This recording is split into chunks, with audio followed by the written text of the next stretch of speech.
Hello guys, this is your friend and we are back with a new fanfic. Which is What If Naruto Build Massive Harem with Tenten, Fuu Hinata and Female Haku, Part 1. And if you enjoy this fanfic then please press the like button and subscribe to my channel for more fanfic like this. And now let's start the fanfic. His clones had dispersed, relinquishing their memories to him that made him aware that they had performed their duties. One had completed writing a letter to his son, one had informed the old man his last wishes, and another carried a baby to his work office, and left a note in a picture frame. He looked down at his chest and sighed with a shuddering breath. A massive claw had pierced his wife's chest along with his own in their last-ditch effort to protect their son. As his life was fleeting he started to think back to only 5 hours before. If one had asked him then how he was going to spend the night, the very last answer from the darkest recesses from his mind would be dying. He looked to his red-headed wife and her to him simultaneously in the eyes. Dimming eyes shared their mutual distraught emotions, their worries and anxieties. Strangely, physical pain wasn't even a part of the bandwidth. Their thoughts were communed in like fashion, both joined as their lives ended with the uncertainties surrounding their son. It wasn't so much for the fact that they were dying, their clothes becoming drenched in a new crimson. It was the fact that they wouldn't even get to live for Naruto's sake. There was nothing for it, nothing they could do to fight it. Darkness started to swim around the edges of their vision and their breathing slowed and became shallow. Their bodies finally gave out as they exhaled one last time as death staked its cold claim.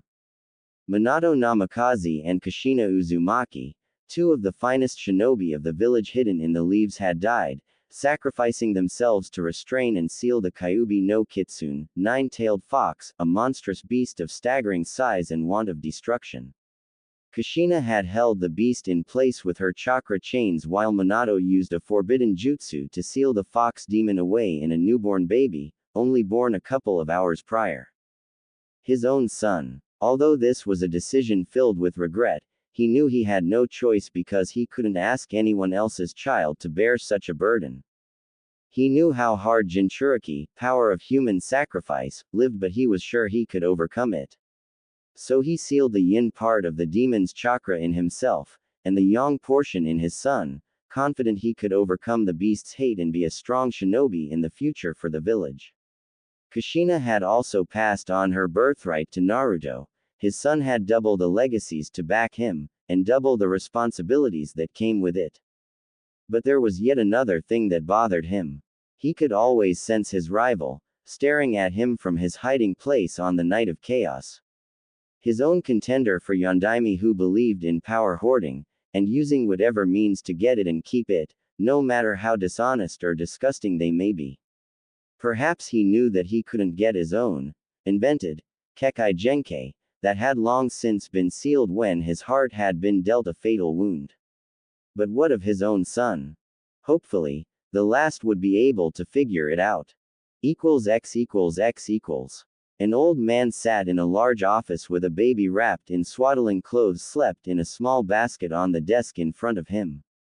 As he sat in his own chair, he looked on at the sleeping infant and couldn't help but feel envious at being able to sleep just 1 hour after the end of one of the worst disasters to ever befall Konoha.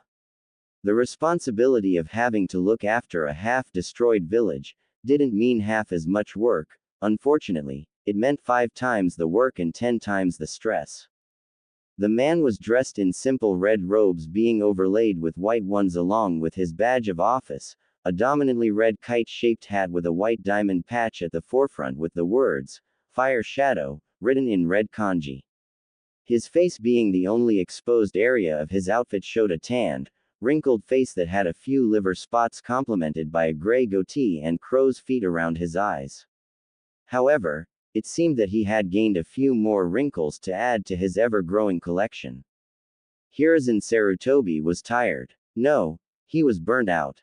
Everyone had a load of shit on their plate but he seemed to have the biggest portion by far. He gave a weary sigh as he thought over his problems while he looked at the peaceful infant.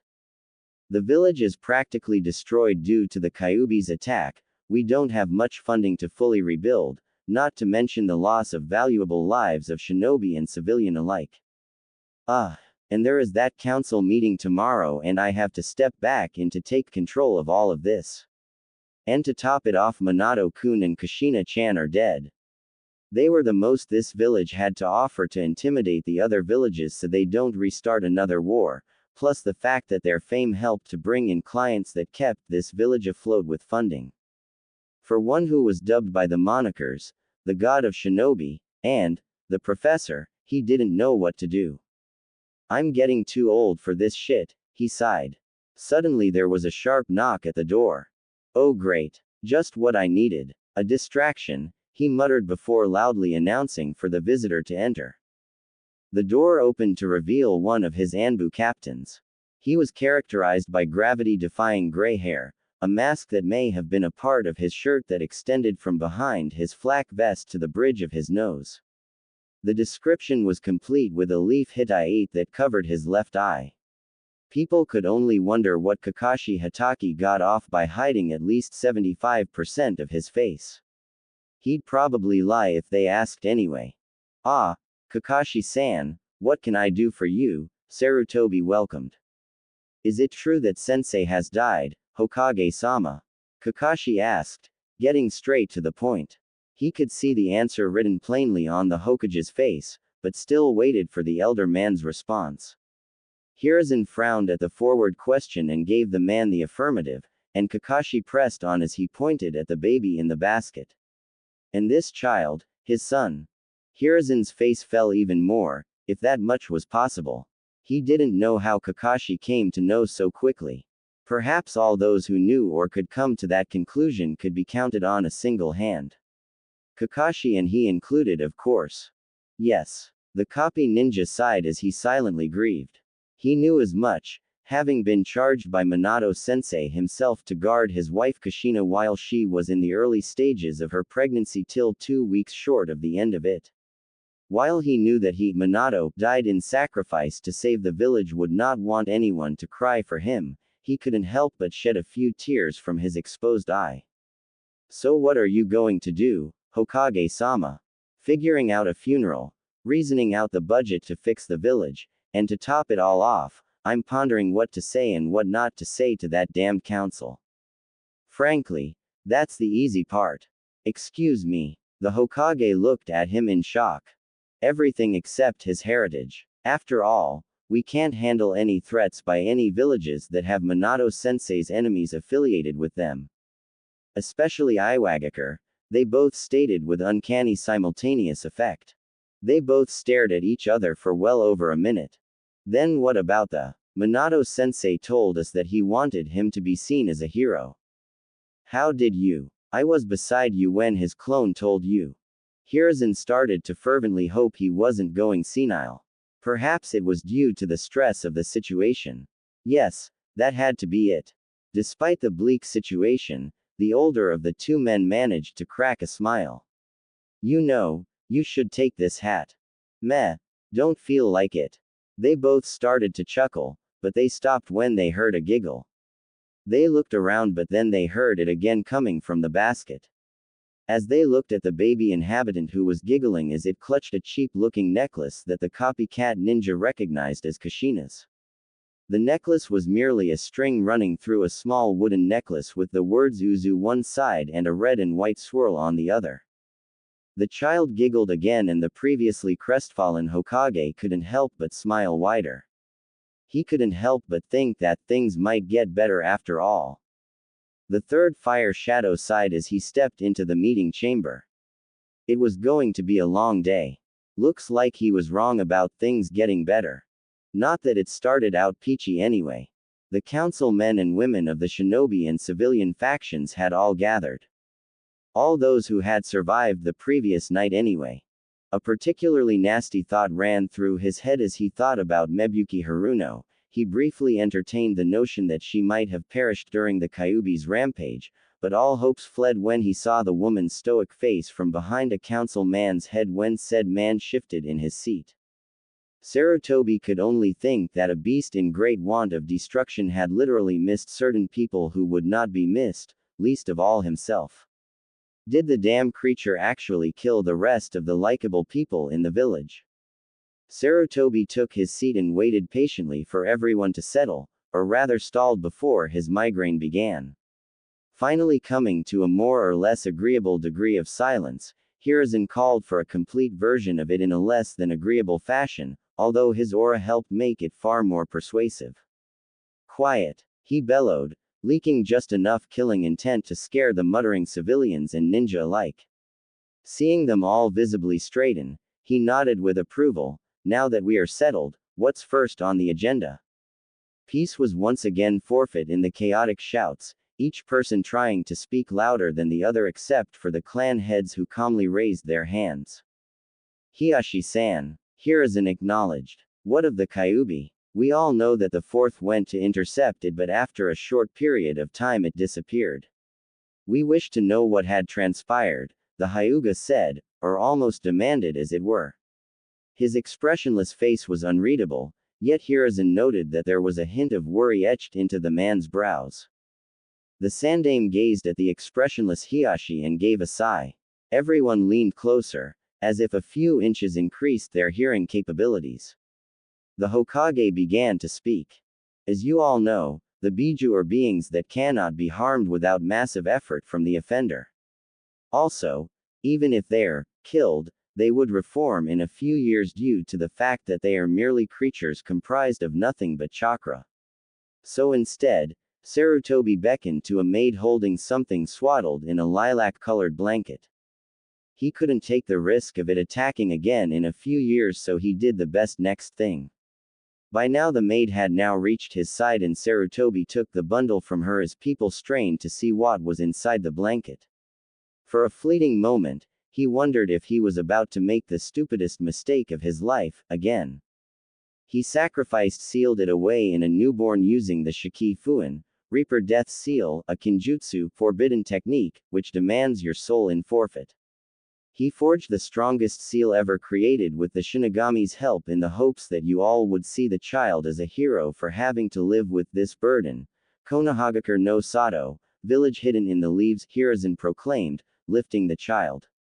She was saved by her youngest son. There was an ungodly amount of silence for a minute. On everyone's faces there was the unmistakable look of realization. Hiruzen, for a moment, had thought he had broken through to them. Yes, perhaps they would take what he said to heart. He'd heard of instances where the Jinchuriki were respected and liked, like Kumogakure. But his hopes were dashed when he heard what was shouted next.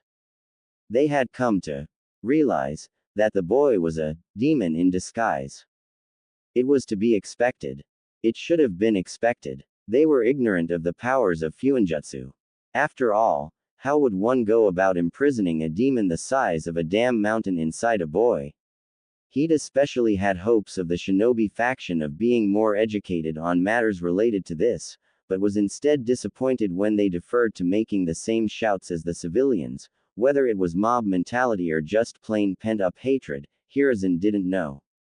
Kill the demon. What the hell? The damn beast is still alive. Kill it now, Lord Third. My family died to that beast and the fourth left it alive. Those were just a few of those of the civilian faction. All of them were in hysterics. Fuinjutsu was a strange art, yes, but weren't the powers of all ninjas strange to the civilians?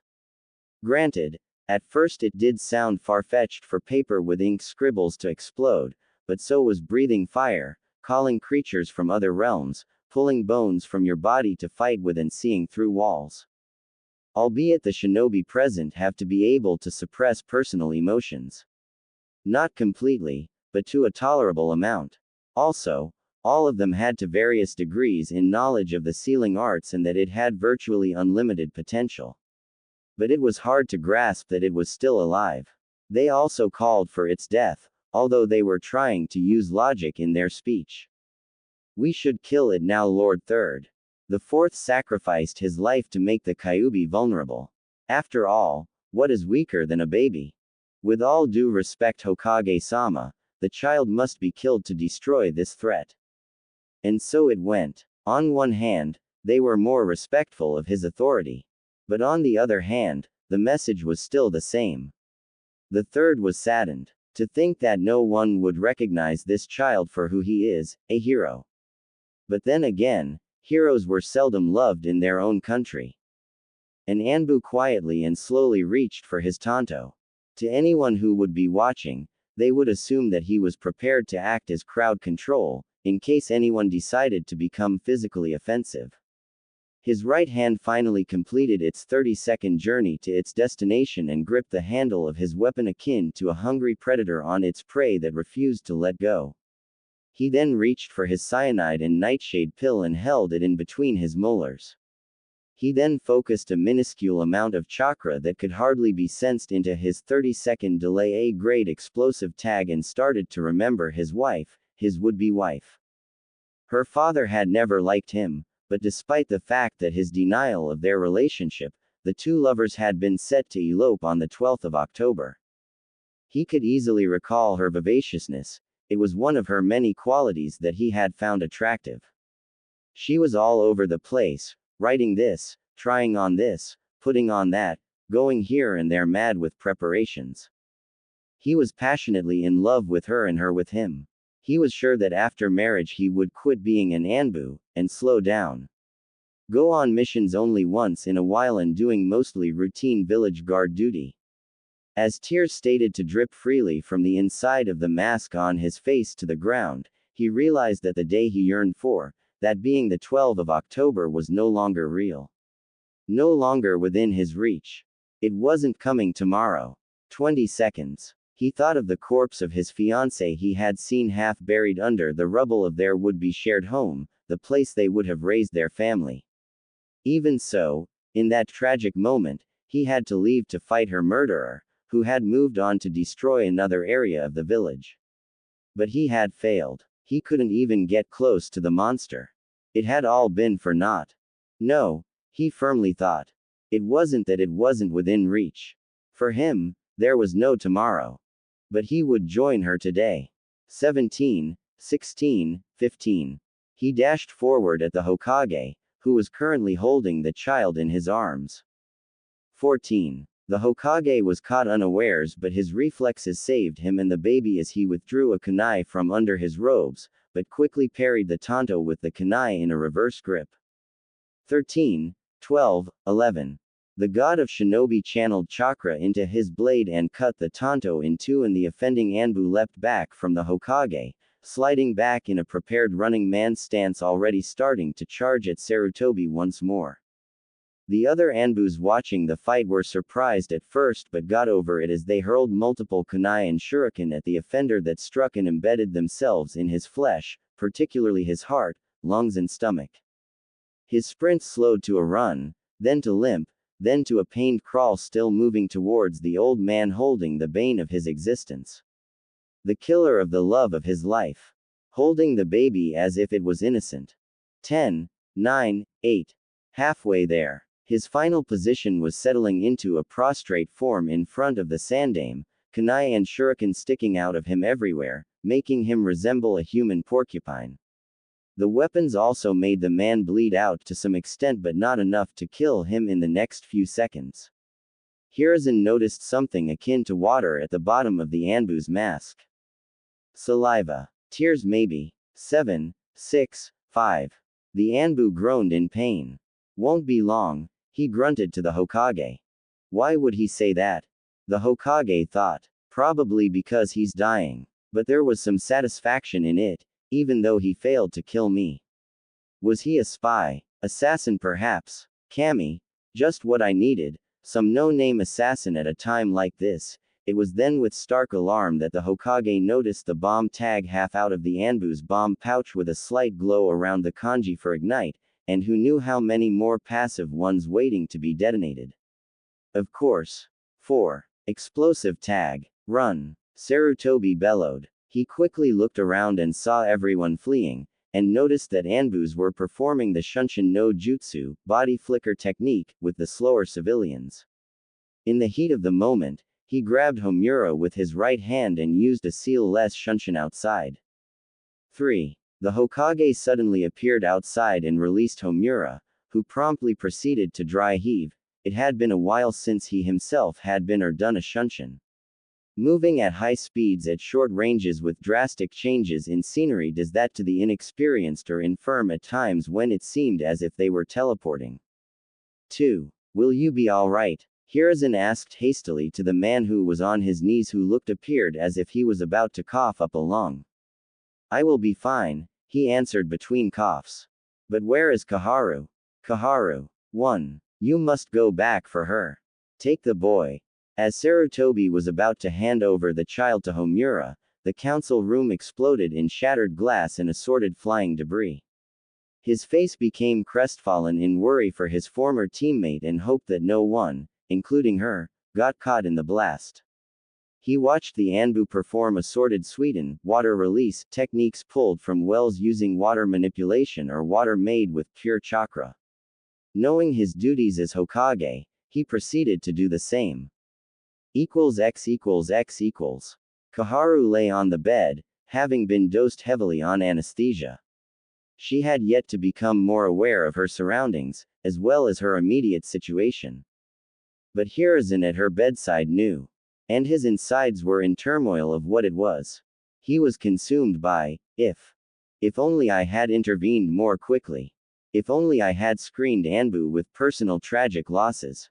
If only I had given the child to Homura, then grabbed both him and Kaharu, all would have been saved. And so on. Hiruzen sighed. He knew that the past was past and what done was done. But he knew when Kaharu woke up, probably in the morning, she would not be pleased, especially given their rising animosity in the recent years concerning Ito's exile. Her son was gone. Who would explain to her? No one liked to be the bearer of bad news. Would Homura, their other former teammate, do it? No, knowing him, he would come perhaps 3 hours after she was told. Makes it easier to deal with the after emotions as well as being a bit distant from it to separate himself from the problem should it become worse. Let a doctor do it. They were used to giving bad news after all. He would simply come with Homura later. Much later. What a shitty week. It was a warm day in November in Konohagakure. Just a typical day filled with birds singing, people socializing with each other through games like shogi, eating contests or just relaxing. The village's children played with each other in the less busy streets and in playgrounds, their cheery laughter giving mirth to the adults who looked on at them.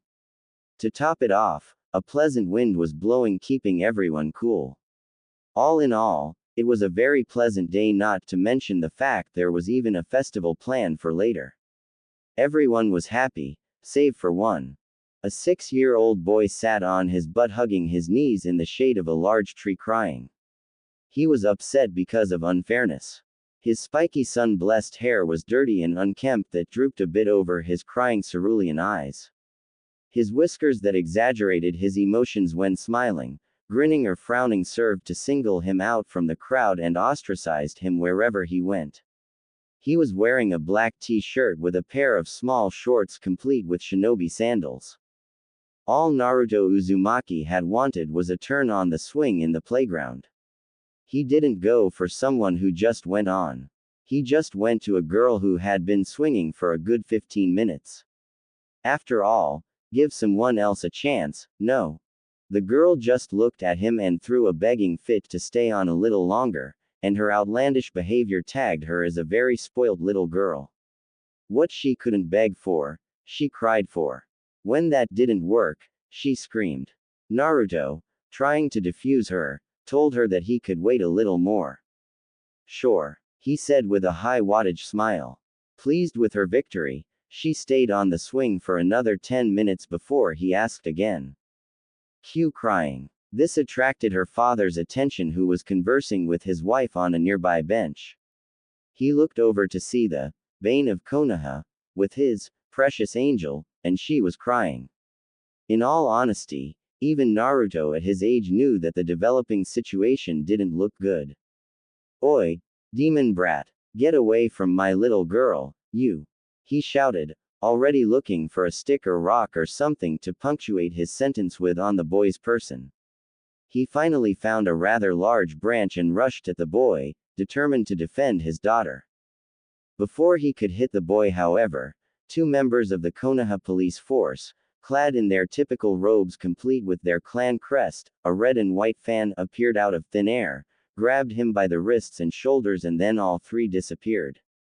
About 10 seconds later, one returned and started to escort Naruto away from the scene. He was already familiar with how they operated, and just let them handle him however they wanted. The man's wife, however, let Naruto know how she felt about the whole situation. "You damn demon. Look at the trouble you've caused. First you pester my child, get my husband arrested. What next? Are you going to get me killed next? Why don't you just die and let us live in peace?" This, spawn of the Q.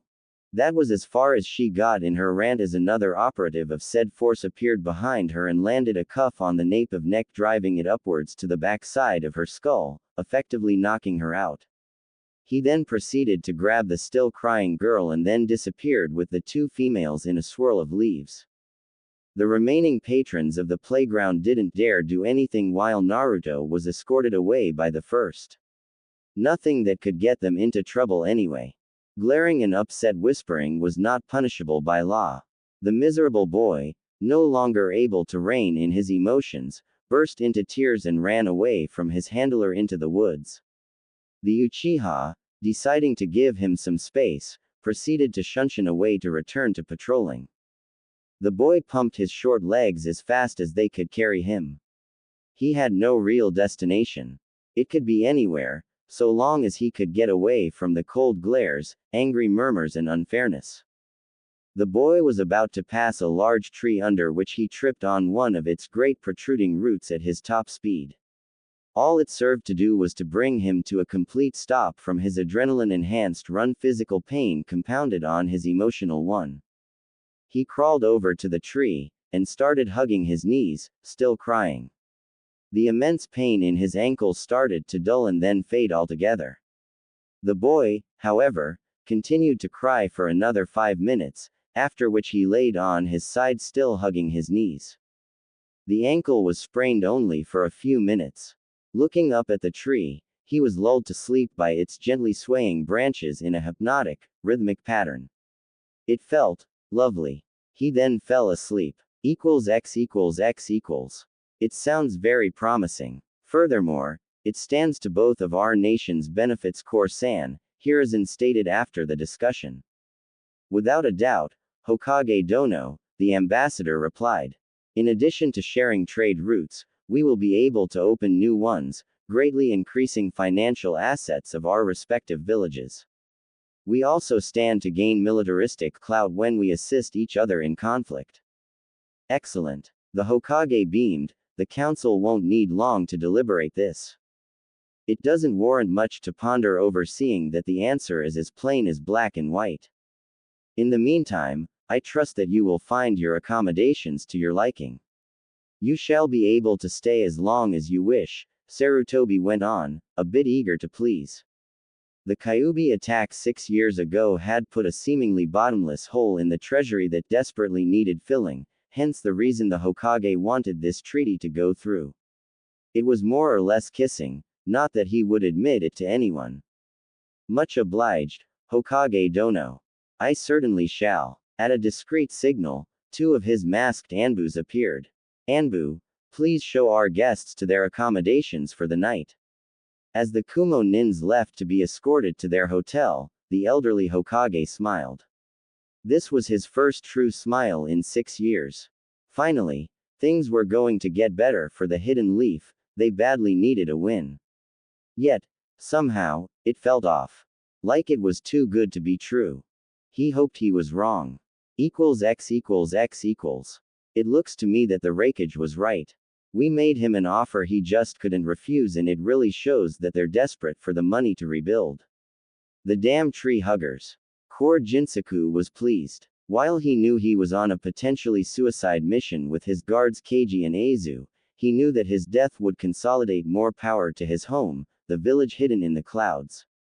What are the next steps, Core? Aizu quietly asked. His patience wearing thin, Core nearly yelled. Speak up, man. Damn, I'm tired of always having to read your lips to know what you and Keiji are saying. You know it is in our nature, for being born of the Saranto clan, Azu quietly stated, completely nonplussed by his cohort's exclamation. Well, at least you're not as bad as Keiji. Barely says 5 words in a whole year. Anyway, we all know what to do. Both of you will get into the Hyuga clan compound and retrieve the heiress. They should all be focused on Lady Hitomi having contractions. Keiji, do you have the concentrated time essence? Keiji gave a small nod. Good. Keiji dropping the time essence in her tea, or even releasing it in the air in her room should cause her to have premature contractions. While everyone is fussing over her, we will acquire the heiress in the confusion. Having these Horkuya clan members will further help this endeavor, considering they don't have chakra coils, but instead purely manipulating yin and yang release to use stealth techniques. They should be, theoretically, invisible to the Byakugan dojutsu. Then Azu will fetch me the girl and I'll use my swift release to get back to Kumo, leaving behind a clone with my cohorts to ensure we are not suspected, leaving at the time we told the Hokage. We will have the Byakugan, and Konoha none the wiser until it's well too late. We're heading out 1 hour after the festival starts. People not drunk by then will be halfway drunk, as well as almost all the shinobi off duty. That's our best time. Both of you shall approach the compound from the southeast forest. According to our intel, that area is the least guarded. Going with logic, should be even more so because of the festival tonight. Is that understood? Yes, Azu affirmed, with Keiji nodding in his response. Very well, Lady Hitomi is having contractions. What? It's 2 months too early. Unusual, yes, but we have to get her to the medical wing. Hi, X. Hey, went off without a hitch. Once I've crossed the border, Kumo will win. Core muttered. Keiji and Azu will have gotten back to the hotel with my clone, looking reserved by morning, as if we don't know anything. As if. He laughed. He adjusted the drugged girl more comfortably for running before channeling even more of his innate swift release and took off even faster, practically faster than a blink. So fast that he noticed it too late. A stick of some sort had caught him in the face, right in the nose and broke it. Irk. The child flew from his arms into the air. Even in his pained state, he saw the child flying into the air and he panicked. He didn't progress this far in the plan, just fail because he ran too fast to notice a stick in his way. A stick. He followed through with that train of thought as he got up and ran towards the spot he predicted the child would fall, seeing its general trajectory. A stick from one of these local trees should be supple, scratching my face as it bent, not flat out striking me as if it were as inert as a thick branch or something artificial and man-made, like metal. Here his thought came to an abrupt halt as he saw the child disappear at the apex of its journey in the air, apparently due to someone, or something's intervention. What? Who's there? He hissed in confusion, looking around wildly. Over here. He turned to the source of the voice animatedly, only to see a man sitting on a tree stump holding the toddler against their chest. Core, getting upset, charged at the stranger with his swift release, but at the last second, his fist to hit a purple barrier of sorts. He drew back his fist and lunged with a kunai only for it to be harmlessly repelled to the side, the barrier only appearing when external contact reached within a few feet of the man. Hey hole, you mind not doing that? You might wake up the girl. He looked down at the girl, wondering how she hadn't awoken as yet. Oh, she's drugged. Core tried to attack the man again, with each attempt ending in failure in everything but serving to get himself angry and frustrated.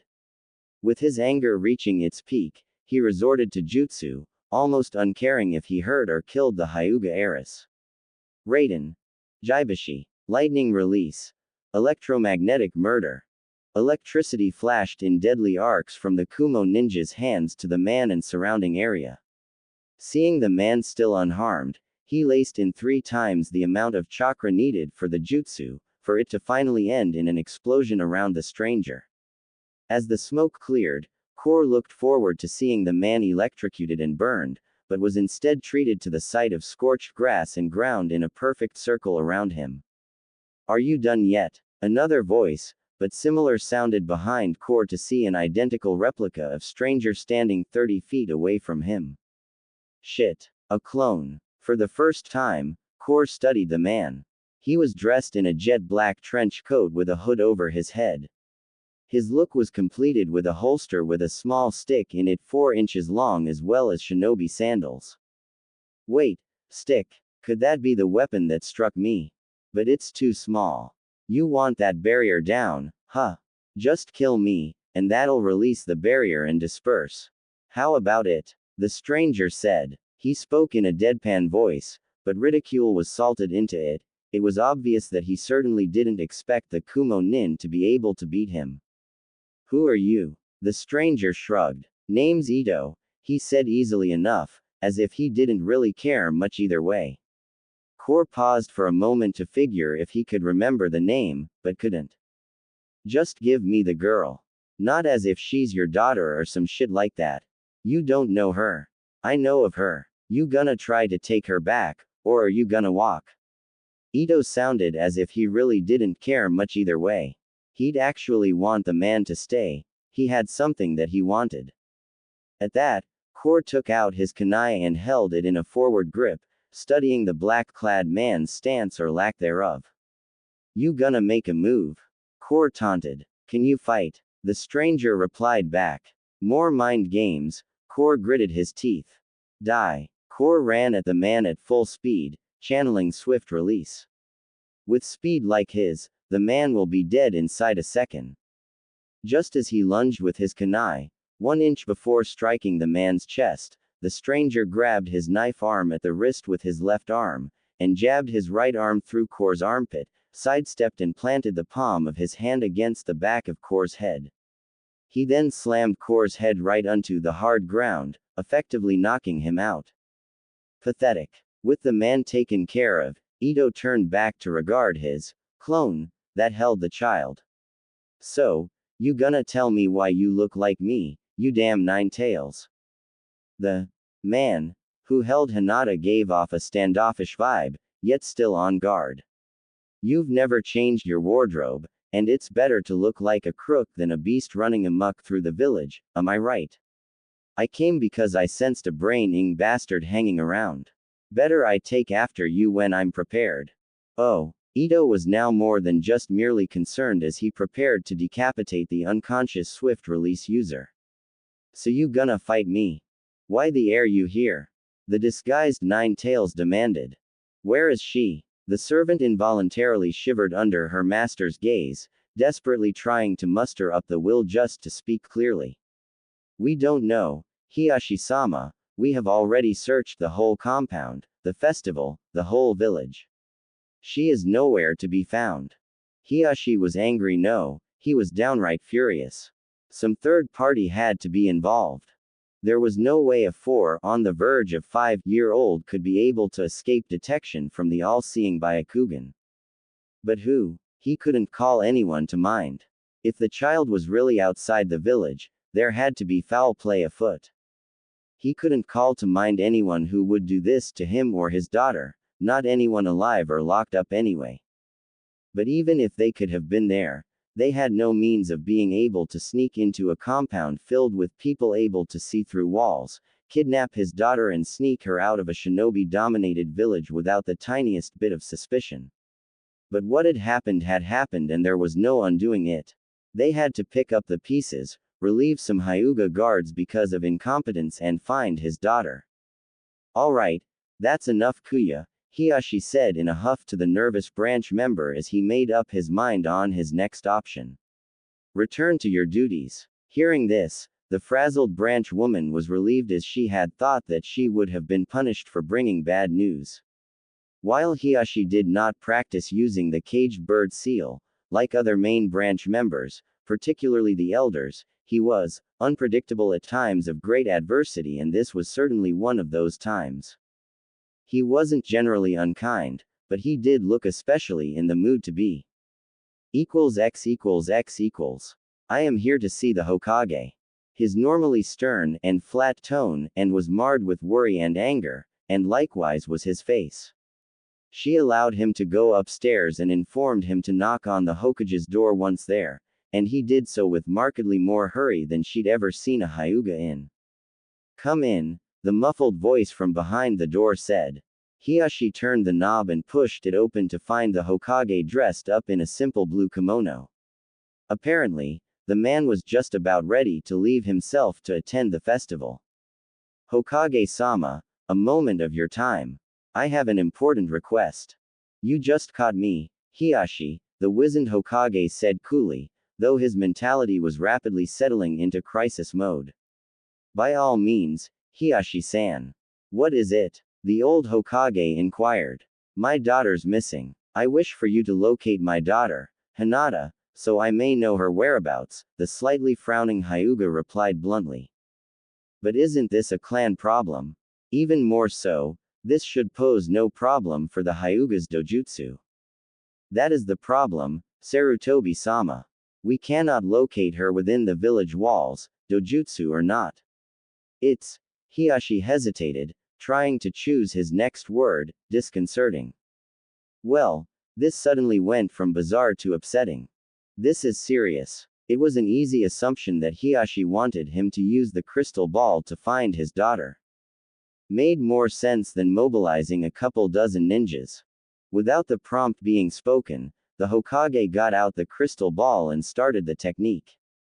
Soon, an image of two men appeared, one of which held Hinata against his chest while the other held a man over his shoulder.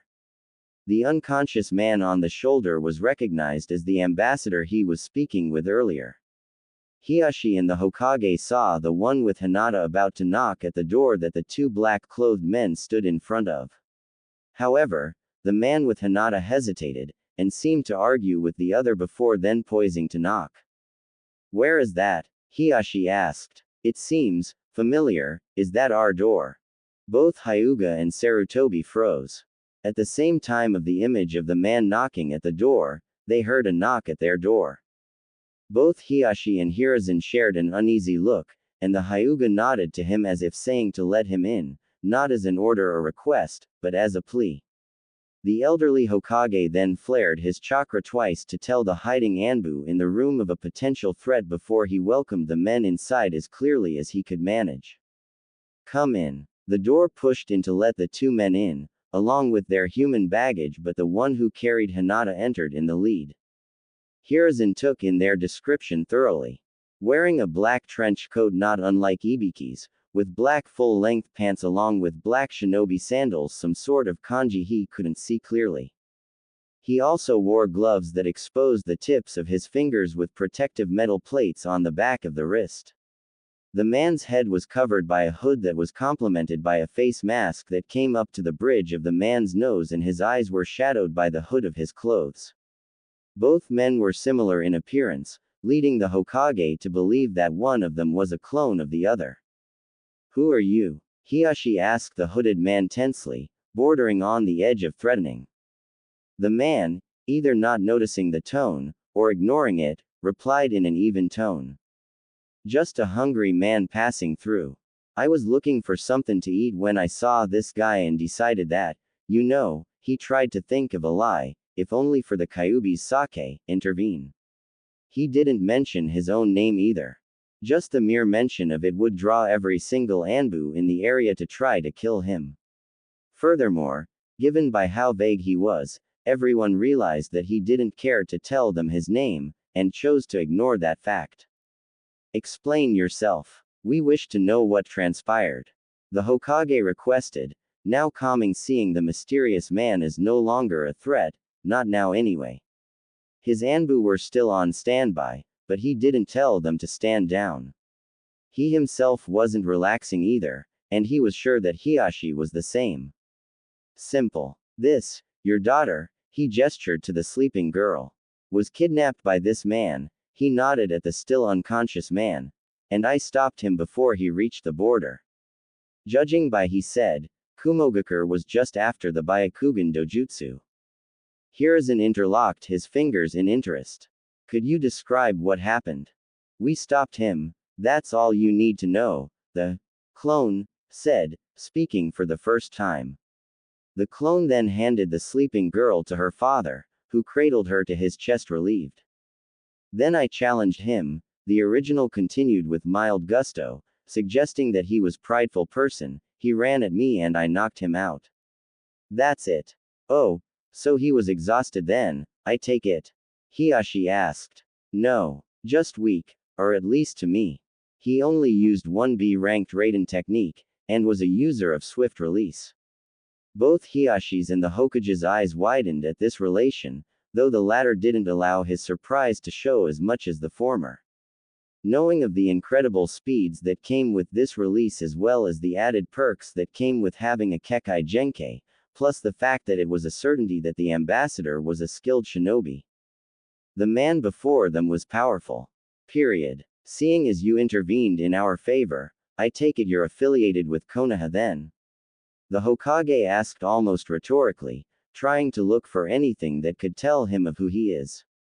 Or was. The stranger stroked his chin in mock thought. Nope. Ain't got no allegiance, especially to this village. To be honest, it's my least favorite. A missing nin. Hiashi was alarmed. His Byakugan activated, ready to act. Also on their own way of thinking, before Hiruzen could cue them otherwise, the Anbus in the room leapt from hiding and attempted to incapacitate the strange man. Attempted to. A magenta-colored barrier appeared in front of the clone and the unmoving man that electrocuted the two Anbus into unconsciousness. The men looked down at the Anbus briefly before back at the Hyuga and cage. Konoha is such a grateful village, the clone said sarcastically. You know, maybe I should have helped Kumo after all, they appreciate guys like me up there. I'm just a good hack. He laughed for a moment, wondering if he even believed the words that were coming out of his mouth. Fire Shadow, rein in your animals. I can still sense them, they don't like me much. At ease. At the Hokage's order everyone relaxed. Hiashi stared at the man for a few seconds more with his Byakugan active before deactivating it. But then why help us? I want to know why. You don't know us, work for us or even against Kumo. You had no reason to. Hiashi said, trying to get over the fact that the man disabled two Anbu without even moving. Among his many other off-putting characteristics. The clone his head in apparent curiosity. So you'd prefer I assist Kumo, I take it? No. Hiashi almost outright exclaimed, however, I am grateful to you, sir. You have my gratitude for returning my daughter, gratitude and well wishes. If there's anything I can do to repay you. Careful, the man said cheerily, or I might have to take you up on that. Would you like to work for Konoha? The Hokage asked, wanting to have such a powerful ninja in his ranks. Or at least have a friend instead of an enemy. Damn, old man, weren't you listening? I don't like Konoha. He made a show of shrugging his shoulders, trying to get it across that he didn't wish to rebuff the man, only to refuse his offer. So no thanks. In any case, take the man. The stranger dropped the ambassador as if he was nothing more than garbage, and yet unwillingly, and started to turn to leave. The clone had already left, no one was sure when. I hope you'll never need my help again, 'cause I'm not a huge fan of helping. But about what you said about being grateful to me, I dig that, me thinks I'll take a favor later on if I need it. Fire Shadow, Hyuga, he nodded to both men in farewell, but for some reason, it was somewhat impolite when he did it to the cage. The original stepped backwards to a shadow in a corner of the room and was gone. I don't sense him. Hiashi. Hiruzen whispered. At the prompt, Hiashi walked to the corner and felt it and his hand came away with nothing. Why didn't you use your Byakugan? The aged cage asked. Remember when I had my Byakugan activated earlier? Yes, of course. When I looked at him with it, he vanished. I could only see him without it. The Hokage was baffled. That is unheard of. Who is that man? A lone boy slowly returned to the waking world he had left sometime before. He wiped away the matter encrusted at the edges of his blue eyes with his sensitive hands. It felt as if they were being punctured with pins and needles. He must have fallen asleep on them and cut off the blood flow to an extent. He sat up, trying to get his bearings before remembering, and mournfully contemplating the events of what had happened to him at the playground. The mean looks, the lady, and what she had said, something about him being the spawn of the nine something. He didn't know because the woman didn't get to finish her sentence. What did she mean? I'll just ask Gigi. I bet he knows all the stuff in the world. He thought with ending finality. So long as the man didn't somehow distract him from his questions like he sometimes did, Naruto felt that he should be fine. When he had gone to sleep, it was after midday. He didn't have enough discernment to realize that the shadows currently were being made by an eastern sun, almost directly overhead. He looked up at the tree and smiled. He felt fully rested. He'd had a really good nap. What he failed to realize, he had lost a full day while he was asleep. He ran home, and his cheaply made red and white necklace glowed a faint white. Deep inside, the Kyuubi grimaced to itself, wondering how he was going to explain to his container that he was in trouble. Nay, perhaps later when the boy was older and sensible. Much later. X equals X equals. The lavender-eyed girl woke up and gave a small yawn. As her lavender eyes adjusted to the bright light streaming through her window, she suddenly noticed that her mother was sitting on the opposite side of the bed, smiling at her. "Good morning, Hinata-chan," she said happily. The young girl hadn't even fully awoken yet, and was barely able to return the courtesy, leading the mother to believe that she was drugged and some of it was still in the girl's system. "How are you feeling?" "I still feel very tired, Okawa-san. As if I haven't slept at all." That only served to affirm her suspicions. Hitomi decided to let her daughter to return to sleep, hoping that she could perhaps sleep it off the rest. "Very well, Hinata-chan. You may go back to bed. You don't have to go to your private lessons today. However, you will speak to your father when he calls for you, is that all right? He wants to speak to you about last night." "Hi, I love you, my Masumi." Hinata blinked stupidly before letting her eyes close with a small smile gracing her bonny face. "I love you too, Okawa-san." With that, Hitomi left the room. By herself now, Hinata thought it was strange that her lessons were not to be taken today. She had them every day for an hour, beginning promptly at dawn. They were unavoidable, except on special days of celebration in the village or her birthday. So why was she being allowed to return to sleep? She allowed the question to niggle her mind for a bit before ignoring it. With her head on the pillow, and the pull of slumber almost already too strong, she was close to getting knocked out with sleep. Absent-mindedly, her last hollow thought was that she felt she could recall something animal-like trying to protect her from something. And a lot of arguing. Didn't this happen last night? Wait, didn't her father want to talk to her about last night? She fell asleep. X equals X equals. The kettle whistled its special call, but Kaharu groaned. While she wanted the tea inside, she wished she had the energy to get up and get it, but she had just settled down in her most comfortable bed with a new book that promised intrigue with mystery. The kettle called for another minute before she gave up with a sigh and dangled her lower torso of the bed. But she lost her balance and landed on her butt.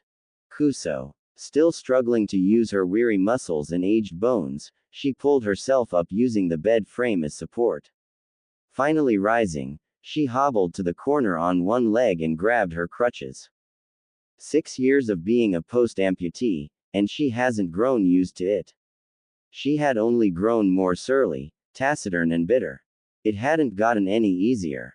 Instead, it had grown more and more difficult in her advancing age. As it had grown bothersome to cope with to do normal and simple everyday activities like walking or dancing she used to enjoy doing so much. Not to mention the new hurdles like stairs. Just another reminder why she moved from her third-floor apartment to one on the ground floor. Making it to her kitchen, she leaned one of her crutches against her kitchen table and leaned on the other, bracing on it and turned off the flame. She then poured the hot beverage into a cup and set it down, and not a moment too soon. Phantom pain had set in on her amputated left leg, making her grit her teeth. Her cut nerves still registered pain below her knee when it was no longer there. Cammy, why me? What have I done to deserve this? I can't help but feel it's that brat's fault. If it hadn't been for him, the Anbu wouldn't have bombed the council building. It was a weak accusation and she knew it. But she needed someone to blame. Tears streamed down her face as she wished for relief from the pain. Both physical and emotional. And Ito, my son. Where is he? I don't even know if he's still alive, what with Hiruzen keeping him from me with his damn exile. Doesn't he even care? Ito was a lot of things. A crook, maybe. Too determined and ambitious for his own good. Definitely greedy, and strong too. Hell, he was even one of the nominations for Yondaime in competition along with Orochimaru and Minato. But he was never around, especially in times like this when she missed him and wanted to see him. Where was he? Naruto fidgeted uncomfortably in his seat before letting his head hit the desk as he suffered through his teacher's, or sensei as Iruka's ego would prefer, boring lecture, not wanting to look through the window anymore. Bemoaning the loss of what looked like a day perfect to be anywhere else doing anything else, he allowed the sound of the man's teachings to break down into a background monotone. Winding down in his ministrations to his class, Yumino Iruka smiled as he thought of all the young minds he was passing down his knowledge to. And that's why Ninja Wire is so strong. He trailed off when he saw a spiky mop of bright blonde hair far too close to the desk, indicating that the owner had his head down again for the third time that morning. Naruto, wake up, Iruka shouted, stopping right in the middle of his lecture to chuck his eraser at the seemingly asleep Uzumaki, just to let him know just how much he appreciated the boy napping in his class. I wasn't sleeping, Naruto shouted while lifting his head. Depending on varied opinion of whether it was fortunate or not, when he rose up, the eraser clocked him squarely between his eyes. Ah, serves you right. If you were paying attention, you wouldn't have gotten hit. Save for a very select few, the whole class erupted in a laughing riot. There were the usual jeers and teases that were duly expected from a class of children, be it that they were ninjas in training or not, but one comment in particular stood out to him, that remark coming from the pretty girl he liked with the pink hair. Faye. Sasuke-kun would have dodged like a pro. Ah. What, Sakura-chan? I didn't have time to dodge. She stomped over to him and gave him her rebuttal, that being in the form of a 4 knuckles drilled into his head. Quiet, Naruto baka. Needless to say, he now had a large bump to match with the welt on his face. Itai. Alright, cut it out everyone. Iruka demanded, trying restore order to his class. More or less successful after a bit, he refocused his attention on the Uzumaki. Naruto, sorry for thinking you were asleep, but you need to keep your head up and pay attention. You know that you're not exactly the fastest, so you need to put in more effort to learn. Okay. Naruto grumbled something about already knowing the subject matter that the man was teaching, but was only not able to remember it. Deciding that he'd lost because of this facet, he tried to look apologetic despite being irritated. Hi, Iruka-sensei. Now throw me back the eraser. Feeling that the man needed a bit of comeuppance, Naruto reached under his desk where he kept a small stockpile of prank items hidden, and withdrew something that was certainly not an eraser. Here you go. Catch. Iruka stared large-eyed to see a large yellow balloon coming at him that seemed to have suspicious contents coming at him. Before the balloon filled with pink paint even made contact, Naruto had already beaten a hasty retreat out the window. Iruka's yell of surprise was cut off, and was soon followed by one of indignation. Pink paint? Naruto, I'm gonna get you for this. Iruka yelled, exasperated as he tried to smear off some of the paint off of his face with an equally paint-ridden forearm. The class stared at him, not knowing whether to poke fun at him at the risk of incurring the man's wrath, although Ino soon made a deliberate observation.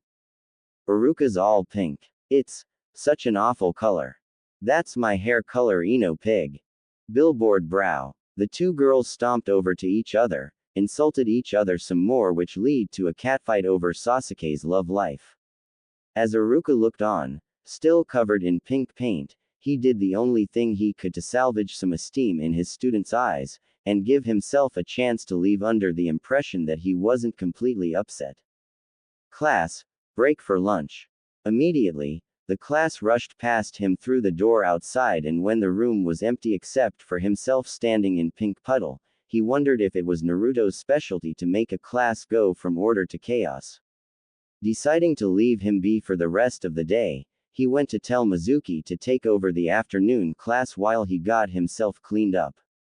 X equals X equals. Damn, I nailed him with that one, he didn't even see it coming. I wonder what he was yelling though. I'm gonna get you. Meh, whatever. The Bond ran through the busy streets eager to get to his favorite, and only place to get lunch. The fact that the streets were parting as if to give him free way didn't escape his notice. Hey, at least that's a perk. They leave me alone. I should be grateful. They don't beat on me like they used to. I think I can still remember everyone, every single person that's done me wrong, it's in my mind somewhere. I'm gonna get stronger, just to show you bastards that I didn't need your help to get where I'll be. Maybe you'll be sorry then. He hoped they would be sorry. Finally slowing to a stop, he saw that he had arrived. Lifting one of the privacy flaps, he saw two of his most favorite people inside. They were his especial favorites when he was hungry. Hey Oji-san. Hey, Ayame Oni-san. Hey there, my number one customer. Ichiraku hailed, smiling. His welcome was both a fact and a compliment, and he was sure that the boy was aware that it was both. Ayame beamed when she saw the boy coming, and did her best to ignore the fact that two other customers at the other side of the establishment leave when they saw Uzumaki enter. How are you guys? Naruto asked. We're doing well. You? The boy shrugged casually, knowing his own emotional turmoil but not wanting to share it.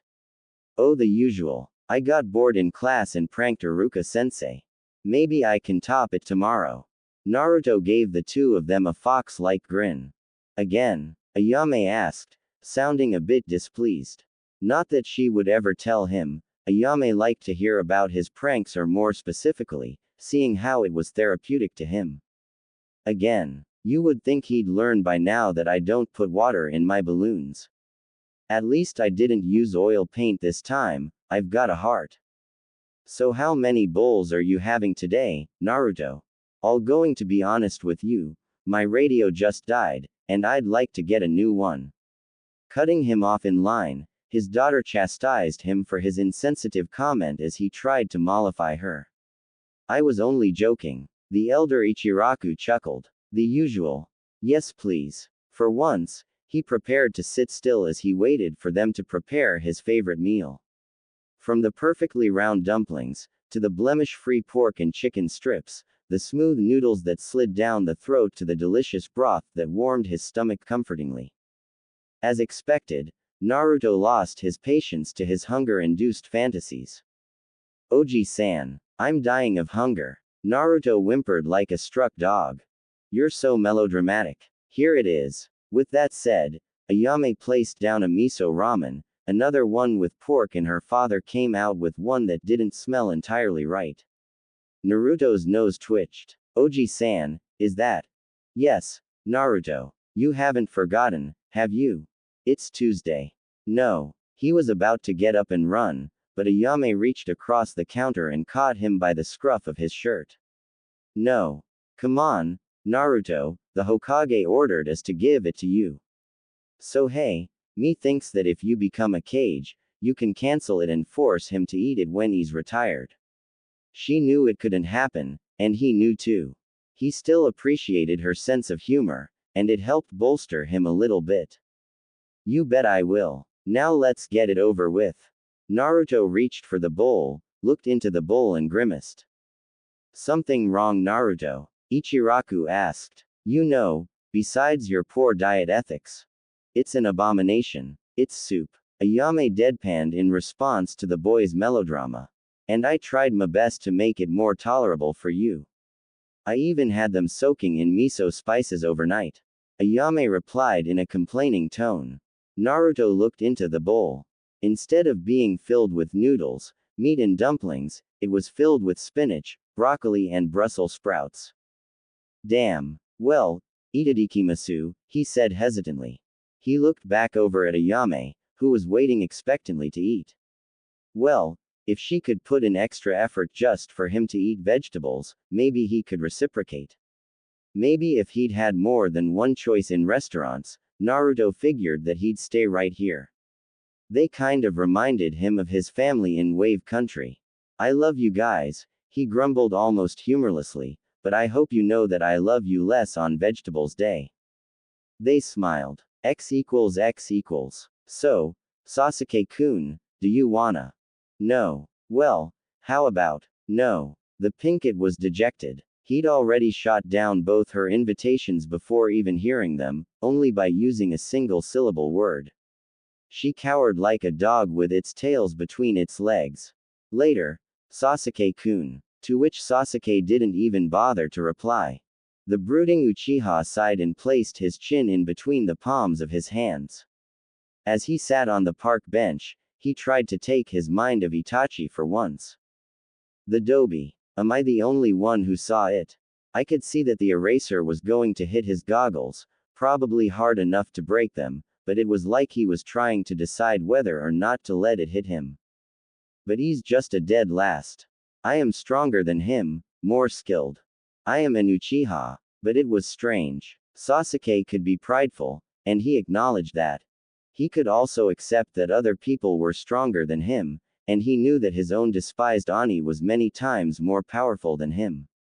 What he couldn't accept was the fact that Naruto could actually be stronger than he looked, more skilled. If it really is like what I saw, why not let it hit his goggles? I know that they're cheaply made and sold at a discount price because they lack a meaningful purpose. Is it the goggles that he's fond of protecting? Or are the goggles hiding something? Suddenly, the Uchiha grinned. That's it. I'll just take the goggles from him. If he tries to protect it, it'll mean I was right. If he doesn't, then I'm just overestimating the Dobie. Now, how to kill Itachi. Sasuke walked off, falling back in his pastime of imagining himself torturing his traitorous elder brother. Though unrealistic, it was purely cathartic. X equals X equals. Thanks, I guess. At least old man Hokage won't force feed me again. You don't make it easy, Naruto. At least you didn't run away this week. Naruto was exasperated. I attempted to. I would have gotten away if someone hadn't grabbed both my legs. He cast a half-hearted glare at Ayame. He couldn't believe that the mild-mannered girl could or would do something as to tackle his legs to prevent his escape. Well, that's it. No more of that ramen, Dadbeo. Good thing I saved the best for last. The miso'll help get the vegetable taste out of my mouth. At least until next Tuesday.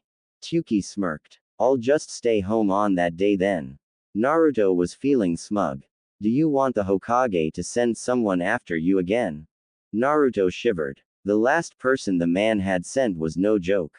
He'd woken up in the middle of the night to see an Anbu in a Neko mask had tied his limbs to the four corners of his bed. The Anbu went on to shove vegetables in his mouth and then pinch his nostrils shut to make sure he ate it so that he could breathe through his mouth. Not an enlightening experience, or one he wished to have again anytime soon.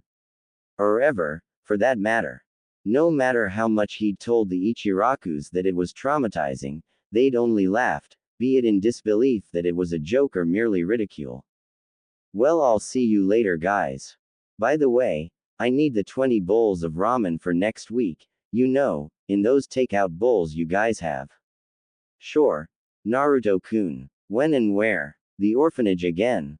Ayame asked as she was given a small booklet of 20 sticky notes, all of them with an amateur picture of a whiskered smile. It was a drawing of a wide grin with 3 lines on either side of the grin, akin to aforementioned whiskers. One could say that Naruto drew his own grin as a signature of sorts, no doubt done as a sort of calling card or twisted autograph. Either way, Naruto's ego was leaked into it heavily and it remained to be seen if it was a good thing or not. Since it's you Naruto, I'll do top of the line service. It's a priority, Tsuki exclaimed. Naruto-kun, really? This picture? The brown-haired girl asked, dumbfounded. There's nothing wrong with it. Later guys. And with that, he jumped off the stool and made his way home. So what's the picture of? The elder Ichiraku asked. Ayame chuckled and handed one of the pictures to him. He took it from her and peered at it. Heh heh, that boy is certainly eccentric. Still doesn't explain his attachment to that place, though. Naruto pushed open his door and sighed. Home sweet home. Is it, boy? You know it's in terrible condition. Hell, even those orphans you're trying to treat with the ramen live better than you. Tenten lives better than you. Why don't you go live there? Not only is it a pigsty, you're surrounded by people in this district who all hate you. Maybe we should run away again, it's worked out before. Oh, what, Kyuubi? Naruto answered in his mind, taken aback that he was being spoken to by his inner Biju. He was usually quiet. Isn't it your personal rule to only talk when I talk to you? And you know why I don't live at the orphanage. You're the reason. Besides, I'm not about to do something stupid. Do you take me for a fool? No, I take you for an idiot. What's the differ? Wait a minute. Goddamn Kyuubi. There was only a demonic sounding guffaw coming from the recesses of his mind. Naruto sighed. Sometimes, the Kyuubi was tolerable, like now. Helpful on rare occasions outside of when Naruto was asking for favors, but otherwise just a pain in the otherwise tended to be most of the time. Naruto walked into the kitchen and opened his fridge. Easy choice. Either water or milk. Sampling the milk, however, the choice dropped to one. He spat out the rancid milk directly into the sink drain in utter disgust. Bleg. I bought this milk 2 days ago. I'm just opening it. Kyuubi. He yelled inwardly. What's today's date? Do you know? The 28th. That's the. Naruto reached for his notepad that he always carried around with him and flipped to the part that was filled with names. Alright, shopkeepers, he continued to scroll through it. Found it. Says here that guy's name is Yoshiro Suhan. Wait, this is the 8th time that Ing shopkeeper screwed me over. Is he hoping that diarrhea will kill me? Not very creative or likely, but it would be funny if it were possible, the Kyuubi commented. Shitting yourself to death. Hey. Trying his best to ignore the chakra monster's statement, the Uzumaki asked it for what it called on a coin flip. Spread a nasty rumor or just a normal prank? Naruto took a Ryo coin and flipped it. Rumor. Tails. The coin landed back in Naruto's palm. Hey, you won again. You've picked tails for the past, what, 9 times? 9 times? 9 tails? Is that some bizarre coincidence? Bullshit. I think you're manipulating the spin somehow. You've gotta be cheating. The beast was nothing if not mock surprised. The nerve of you. Interrupting his line of speech, he felt something foreign pass through the seal. No, a crack. It wasn't actually a good thing. It was actually an eroded seal that he himself had made to help put a block on Naruto's eidetic memory. Things that had happened not worth remembering couldn't be held back anymore. Alright, enough of that. Remember what I told you about the seal? The bitch finally broke. Get in here. It's time. I gotta take it off before you turn retarded. No, I mean more retarded. Naruto grumbled. There is just not a chain long or big enough for me to do things that you deserve, you bastard. Despite saying this as if he was in a light mood, he was actually the complete opposite. I could feel it. I could start remembering some stuff recently. Like my birthday beatings, but in flashes. And some dude dressed in black that I'm supposed to kill.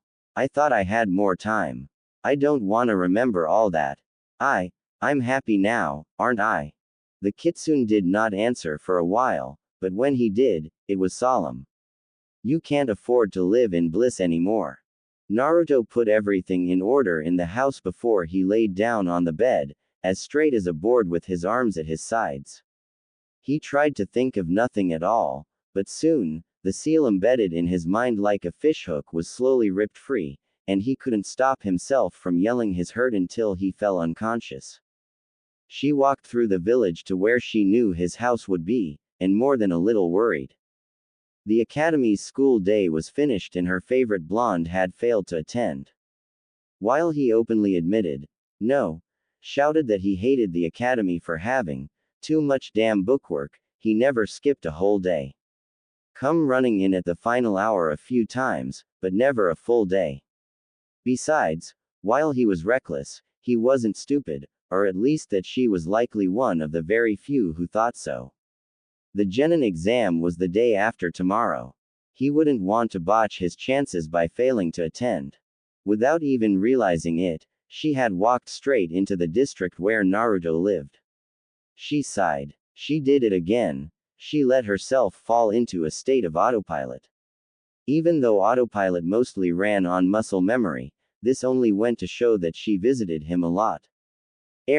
Visited him without him knowing. No, she was stalking him when he left his home daily in the afternoons. I could use his absence as an excuse to visit him. If he's there. What if he isn't? What if something bad happened to him? Should I talk to somebody about it? It was too easy for her to get caught up in doubt, and what was worse was that it usually low-key led to self-doubt. What would I do if he doesn't want to see me? It was a rather pitiful state of mind, she reasoned, and she was fully aware of why. While she was pressured to be a perfect heiress for her clan, especially the elders, she got some constructive help from her mother as well as her father from time to time. She did not have any ambitions such as becoming the head of the clan, nor her sister, and this detracted a lot from her drive to perform well. As for Hanabi, she merely wanted to be the first of the Hyuga capable of incorporating elemental chakra into the Jukin, gentle fist. It was presumed impossible, but that was the primary, and ironic, reason why Hanabi wanted to be the one to do it. Neji was even being considered to be a fallback heir, being born so close to the main branch as well as being a prodigy of the gentle fist style in more than 5 generations. But he was particularly cold. He seemed to have some vendetta to everyone but his parents. Perhaps only he knew. Perhaps the cause of her shy personality and self-doubt could be due in no small part to him.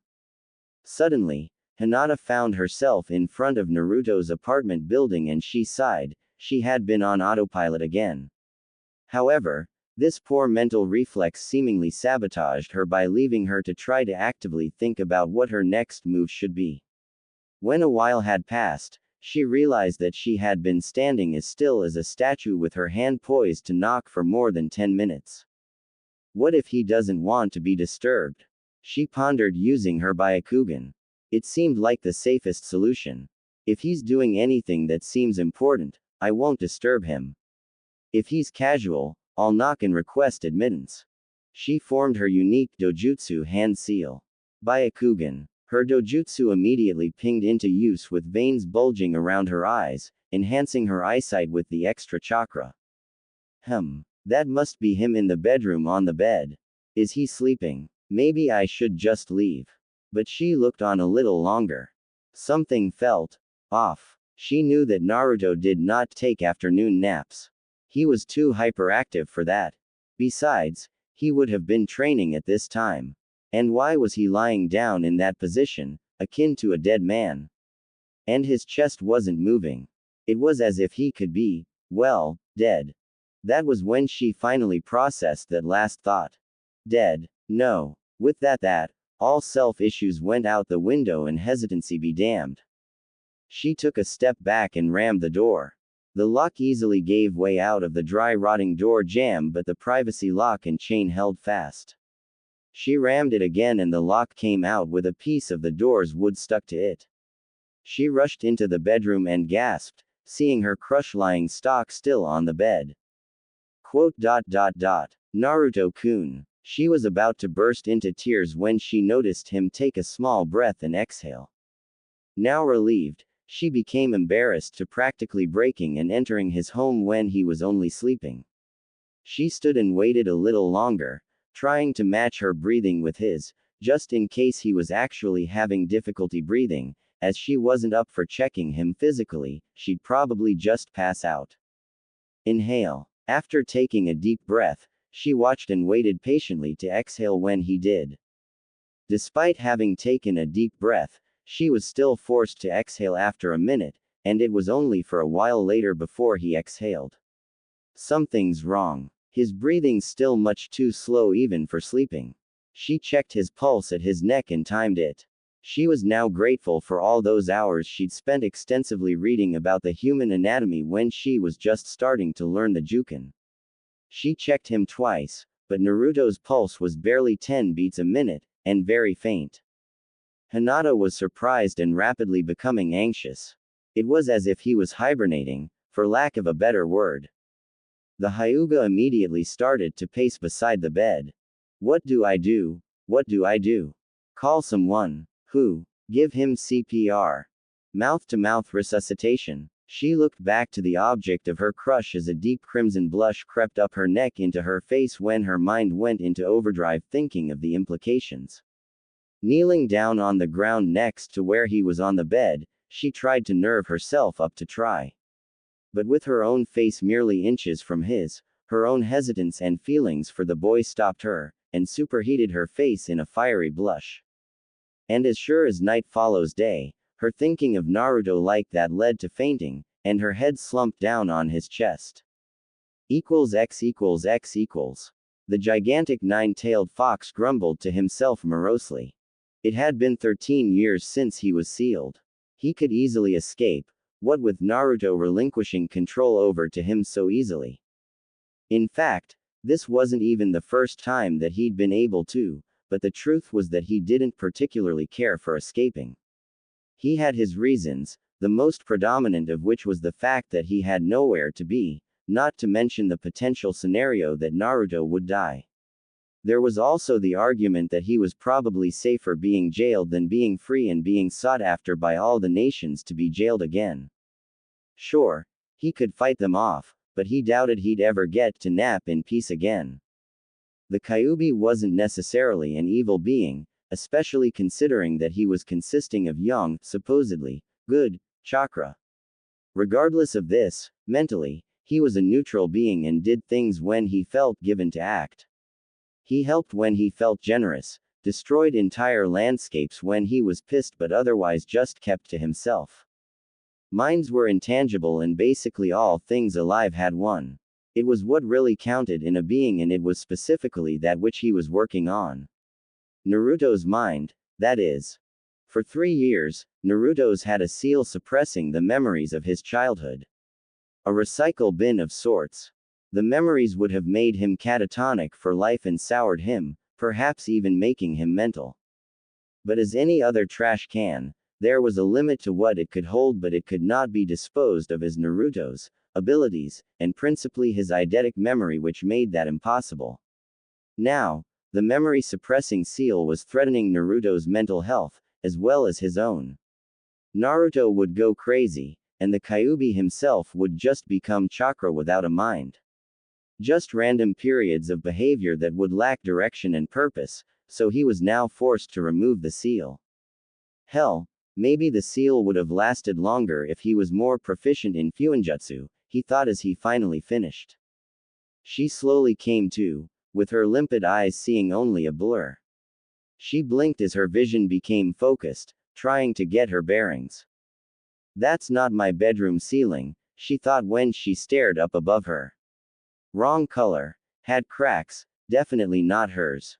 Where was she? Are you awake now, Hinata-san? She looked around frantically, searching for the owner of the voice all the while still trying to figure out where she was. Probably tired of seeing the girl rubbernecking in her efforts to find him, the voice spoke again. Right here. She leaned her head all the way back while lying down. She now saw Naruto sitting behind her head in a chair adjacent to the couch she was in. Naruto-kun, she yelped, hurriedly getting up. She now remembered what had happened. Naruto seemed on the brink of death, but now he looked as fit as a horse. I was check, visiting you. Immediately her fair complexion went for a scarlet one. That's fair. So, what? You knocked, but when I didn't answer, you decided to break it down. He queried, pointing at the damaged door. No. IGG got worried when I saw you on the bed not moving. I was concerned. Was that before or after you broke down the door? His tone was cold, and so was his expression, making her worry. He was normally the type of person to take things in stride, and he never really had that sort of face for people. She took it hard that her crush would look at her like that. I used my BB Byakugan. I'm very sorry for BB breaking the door and violating your privacy. She was worried that he was angry with her, seeing his expression. Naruto was about to blow up, then seemingly stopped to consider what she said. To her surprise, her crush started to laugh. It started as a chuckle while he was serious, but he lost his serious expression by the time it turned into a deep-bellied laugh. Hinata stared at him stupidly. Trying to get himself together before he completely lost posture in the conversation, he cleared his throat. Sorry for laughing at you, Hinata. I guess it's alright since you were justified in your concern for me, even though it kinda makes me question why. The truth is, here he choked and looked away, for someone to be concerned for me or even visit besides old man Hokage or the Ichirakus, or even if it were them, it means a lot to me. Thanks, Hinata-chan. He was so sincere that it was painful. Meanwhile, Hinata could hug herself in her joy and relief. He used the affectionate with me. He likes me. Outside of her head, however, her facial complexion had flushed so much that one would have thought that she was trying to impersonate a tomato. Fortunately, she soon got it under control before Naruto looked at her again. Clapping his hands, he tried to clear the mood for something more light. Anyway, seeing that you're fine, thanks for coming by, and hopefully next time I'll even get a chance to clean up. With minimal effort, he escorted her to the door as she allowed herself to be manhandled. See you tomorrow. Gotta get ready for that test and all. See ya. He closed the door behind her, leaving her out in the hallway. Phew. Now to get started. Little did he know was that she was still frozen. He called me Hinata-chan. Now, she was impersonating a statue, and likely would for a while. Back on the inside, Naruto felt like something was off. Is she still there? Quite likely. She probably is. What do you mean probably? I meant sense for her. The Kyuubi shrugged inside the seal. Didn't have to. I can smell her scent. It's still strong at the door. It's coming in because the door is slightly ajar. Not shut. Remember that she broke it down. Anyway, do you think she's still being here will disturb what we're going to do? Naruto asked. Not at all. Now get back in here. Naruto complied and went back to his bed. Lying down stock still again, he closed his eyes and released his mind from all distractions. He soon felt a tug on his psyche and gave into it. Reopening his eyes, he was now greeted to the now familiar sight of the sewer that was his mindscape. He wandered the tunnels with no general direction and soon found himself in front of the great cage with the nine-tailed fox behind it, just as the usual. Took you long enough. Now let's get started. Came the Kyuubi's welcome. Before we start though, my forehead feels like it's burning again. Can you take a look? The boy asked, rubbing his forehead. In fact, his entire head felt like it was on fire. It was a feeling he'd had before, and it was never pleasant. What? Like 3 years ago? The Kyuubi was concerned, but at the same time excited. It was like a scratch ticket. He wanted to know what Naruto would get now in addition to what he had now. Yeah, Naruto replied. Come closer. The boy stepped into the cage and stepped onto the Kyuubi's hand like paw. He then lifted the boy up to his eye level and looked at the boy with an observing gaze. The boy trembled a bit, being in a discomforting position as he was caught under the great fox's scrutiny up close. From what I can tell, the kanji aligning to the arrow says, focus. Not sure what that means. I was hoping that the word describing the ability would be less obscure. Focus. You think it means a mental ability? Naruto asked. It could be, and it probably is. If it does mean mental though, it probably won't be a letdown, even though it doesn't sound as useful as memory. Wait. The Kyuubi had a thought cross his mind when he considered his final word. What is the shopkeeper's name? The kitsune suddenly tested. Yoshiro Suhen. The boy answered. What's today's date? Yesterday was the 28th when we started, so today's the 29th. The boy's eyes then widened considerably. Of course. The suppressing seal is off. The boy gave a wide grin but soon frowned. I remember. Forgive and forget is once again impossible in your case, boy. You're now more mature to deal with the memories of getting your whipped by the village, anyway.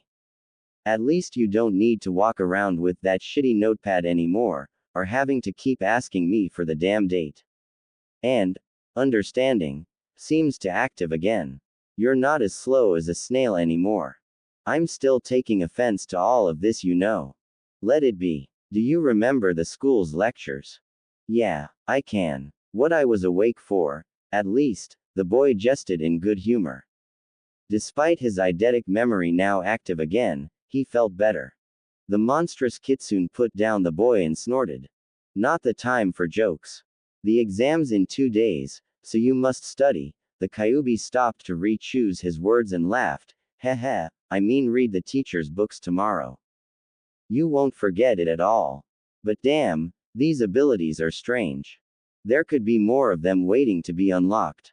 This is an unusual bloodline limit. I have never seen nor heard of it before, and I have lived for centuries upon centuries. It could have been created in you, or it came into existence just a generation or two shy before you. Such simple gifts, yet the potential is virtually unlimited. The Kyuubi scratched his chin, now getting increasingly worried about the bloodline thief that was gunning after his container. You can leave. I'm tired. The Kyuubi yawned and settled down with his head on his hands. Kyuubi, the boy said hesitantly. The kitsune said tiredly, half opening a bloodshot eye. Thanks. You know, for everything. I'm gonna make sure that we find him and end the guy that killed my parents and got you sealed in me. I owe you that much, at the very least. Yeah, sure. You're welcome and all that emotional shit. Now let me rest. With a curt nod, the boy disappeared out of the mindscape, figuratively leaving the Kyuubi by himself. I never could understand that boy. Maybe I need some of his understanding ability, the Kyuubi muttered under his breath. On the outside of the seal, Naruto opened his eyes and waited for them to adjust to his overhead light, although he subconsciously believed that they attuned far more quickly than they usually did. He sighed tiredly with a hint of frustration in it. Yeah, I remember, especially when I got memory. Is it a blessing, or a curse? Making his way to the bathroom, he took off his goggles and looked over his still aching forehead in the mirror. There were 3 concentric circles there. 2 small arrows pointing to the east and west passed through the first circle. They had kanji in the circle at the back end of the arrow that said, understanding, and memory, respectively. But there was a new one that the boy beheld. There was an arrow that passed through the first and second circle. The kanji was focus. Sasuke had woken up a bit surly. He had planned find out what the dobi had hidden under his goggles, or what was important about it. But Naruto had failed to attend the academy. Was he avoiding Iruka? No, that's stupid. In the past when he pranked Iruka in the morning, Naruto would come back to class in the afternoon. Why? The Genin exam is in 2 days. He has to come today, if not tomorrow. Or he'll fail. Yes. Today's the day. I'll find out, one way or another. Even he himself didn't know why he was letting himself think or obsess over something so trivial, but it did occur to him that it was likely due to the fact that he was bored, and the academy itself was humdrum. He suspected that he was at the top not only because of his prestigious clan, but also because he practiced the most when he was at home and he was the only one who did, save for a few like Shino and Kiba. The latter was probably practicing his clan's taijutsu all the time, which would explain his dismal grades. But the tests were also tied in with practical knowledge, like shuriken throwing angles. That's why Sasuke reasoned that he was at the top. Just by training, he went about his hygienic duties and prepared his breakfast. While eating, he thought of the final exam. Perhaps it wouldn't hurt to go over a book or two, in the event that he got a couple of irrelevant history lessons. What was he supposed to do? Throw around useless history facts instead of shuriken? How would that kill his older brother? Regardless, his patience tested, Sasuke read. After finishing up, he left his house to make his way from the Uchiha compound to the academy. Along the way, he was greeted as usual. Ohio, Sasuke-san. Hello, Sasuke-sama. This was the typical greeting from the civilian Uchiha. They could not reproduce the prized Sharingan that was sought after by the village. They disliked him, he presumed. The villagers in general kept calling him the last loyal Uchiha, as if the civilian ones didn't even exist. His brother had murdered all that were capable of using or reproducing the Sharingan. Those civilians mattered somewhat to Sasuke. At least for now anyway. Until his own Sharingan activated, he was one of them. He would play along with their hidden snide. Ohio. He answered. As soon as his Sharingan activated, his brother was going to be in a whole lot of trouble. X equals X equals 497, 498, 499, 500. He pushed off one last time off his hands into a squat, then rolled backwards over the lateral side of his right arm. In the final moment of the occurrence, he backflipped neatly, landing on the balls of his feet on the very edge of the roof of his apartment building. Perfect. And that's that. Tomorrow's the exam. What are your plans for the day? I'm sure you don't expect to just walk up to the teacher and ask politely for his notes, do you? Actually, that's exactly what I expected to do. The boy's sweat dropped. Anyway, I've been thinking. You think? Didn't I warn you about that? Naruto grumbled heatedly to himself. Once again, the Kyuubi was acting like a pain in the. I have. Understanding. Again, okay. Damn. I know I acted like an idiot for the past few years, but it's over now. I guess so. You even entered the mindscape almost as soon as you felt like it. Focus.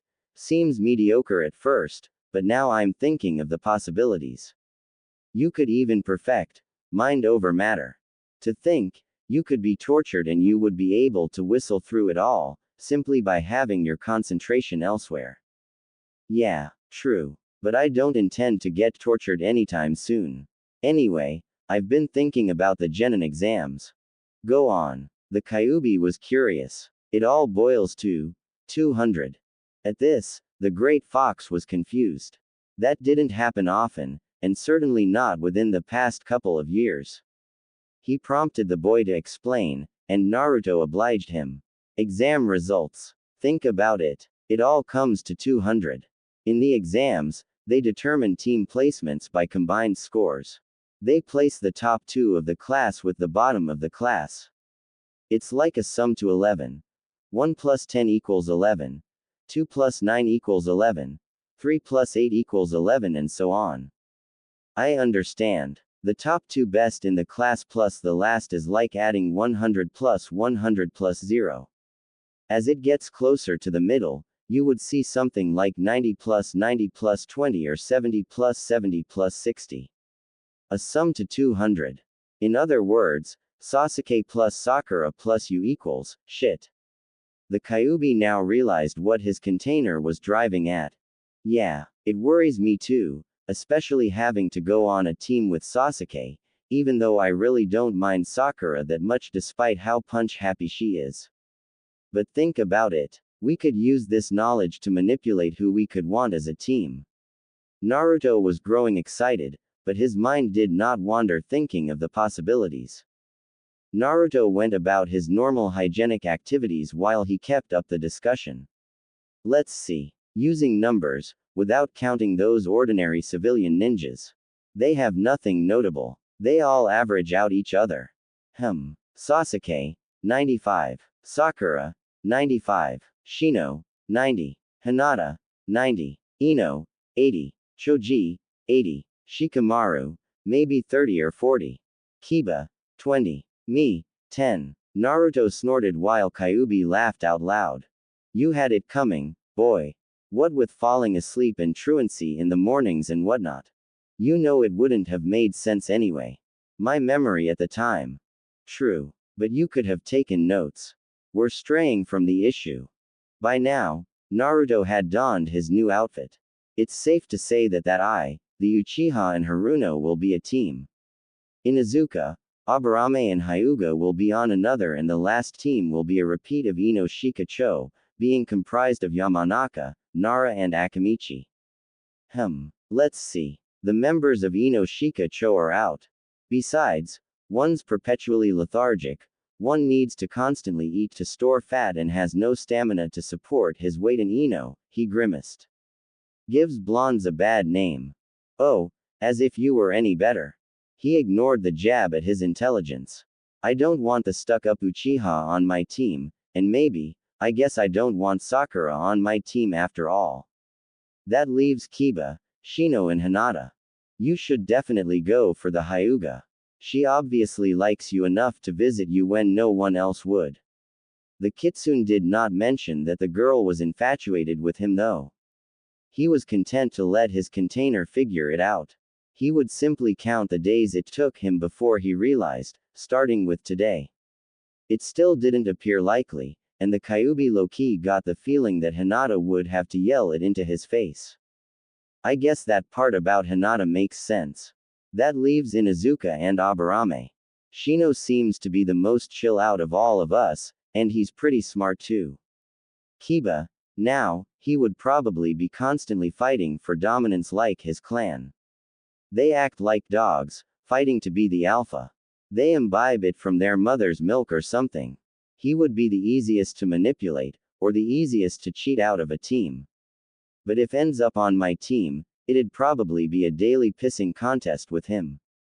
Sounds like a plan. Well, get going. You will have to talk to the mutt before the day is out. He grabbed his goggles and strapped it on to his forehead, concealing the symbol. Yeah, that's right, Datbeo. I'm Naruto Uzumaki, new and improved. He rushed out the door, but had to pause in order to stop up the door with some paper and jam. I really have to get the door repaired later. Thieves could just walk right in, he mused. What do you have worth stealing? Trying his best not to yell out loud at the Kyuubi for not his constant immature teasing, Naruto ran to the academy. Having arrived early, he stopped at the institution's library and picked up a book about Konoha's history and went into his classroom. Mizuki was the only one in there, preparing exams for tomorrow. The silver-haired man noticed the boy's entry, but not who he was. Not caring to chat up the man, the Uzumaki only grunted out his pleasantries to the teacher, who replied with, "Ohio," for standard courtesy. Naruto sat in his seat, opened his book and read while he waited for his classmates to arrive. He didn't have long to wait, and soon the rest of the students arrived in bulk and Iruka followed after. He must have driven them inside when he saw them loitering about outdoors. Being in the lead of the group, Kiba was the first to notice someone sitting with a book in front of where the face would be. He thought this to be strange. Normally, everyone would remain outside until class begun, a postponement of sorts. If he was there already, he was enthusiastic about learning, not to mention the fact that pretty much everyone had been outside already. Hey, new guy, what's your name? Kiba asked loudly. Naruto dropped the book to the desk. Everyone gasped. Naruto had shaved his hair to a lower and more manageable level while still retaining its spikiness. As for clothes, he now wore black Anbu-style pants that were ankle-length, revealing gray shinobi sandals. He also wore a long-sleeved midnight blue shirt that was zipped right up a close-fitting neck that had a bandana around it that was littered with red streaks throughout. The shirt itself had a hood that was currently down. In addition, he had a 21-inch tanto, the handle was 5 inches with a single palm grip, on his back in such an angle that it positioned the handle of the blade over his right shoulder. The look was complemented by some sort of cylindrical sheath that rested perfectly horizontally just behind him on his waist. In fact, the only thing that Naruto retained from his old outfit were his goggles. It spoilt the new look somewhat because of its mismatch in scheme color, but not much. Naruto, is that you?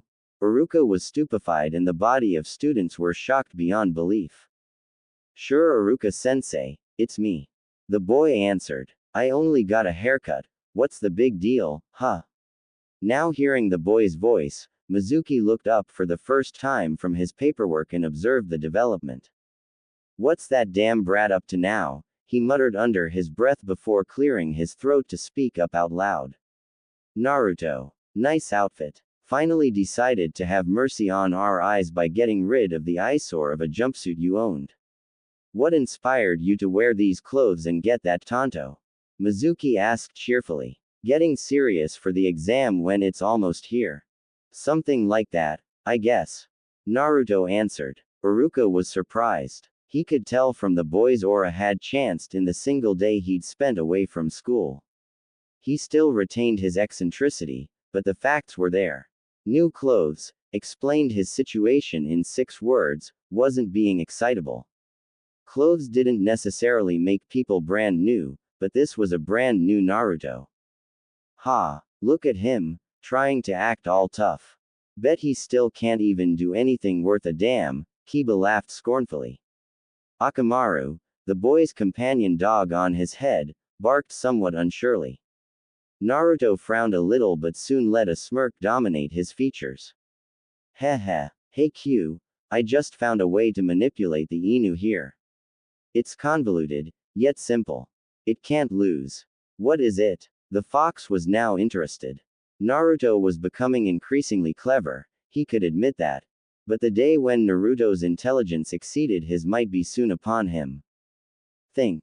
He's very arrogant, like most Inuzukas are, but they're primarily taijutsu specialists. If he loses a taijutsu match, he'll try to mend his pride by investing all his time to improve on it only, so he could win a grudge rematch. He won't cram for the written exam so he'll fail that. Even if he gets perfect marks in taijutsu and the 3 academy jutsus. He'll still barely pass, but in dead last. He'll still barely pass, but in dead last. They finished at the same time. I'm proud. I would have tried to do something more sly and painful, but you do something less underhanded that will also teach that mud a lesson, the beast said in amazement. I forgot how smart you were. Why the hell did we suppress your abilities in the first place, anyway? Yeah, now let's see if we can cut him down to size. Is that so? I can't do anything worth a damn. How about a taijutsu match then? He asked the Inuzuka, already knowing what the end result would be. Who do you think you're talking to, dead last? Kiba jested. The other students now began laughing at the whiskered boy, boosting the Inuzuka's ego. I'm talking to an Inuzuka mutt with dog breath. Or is he gonna run away with his tail between his legs? Naruto now turned the students against Kiba, and they all, oohed, when heard his comeback. Say Iruka-sensei, it's alright, isn't it? It'll help us prepare for tomorrow and you weren't gonna teach anything today just before the exam, were you? Naruto asked. No Naruto. Just revision. But I still don't approve. Iruka remarked with a resigned groan. I say let them go at each other. Can't last longer than 15 minutes. So long as they pay attention in class for the rest of the day, I've no qualms. Mizuki gave out his opinion.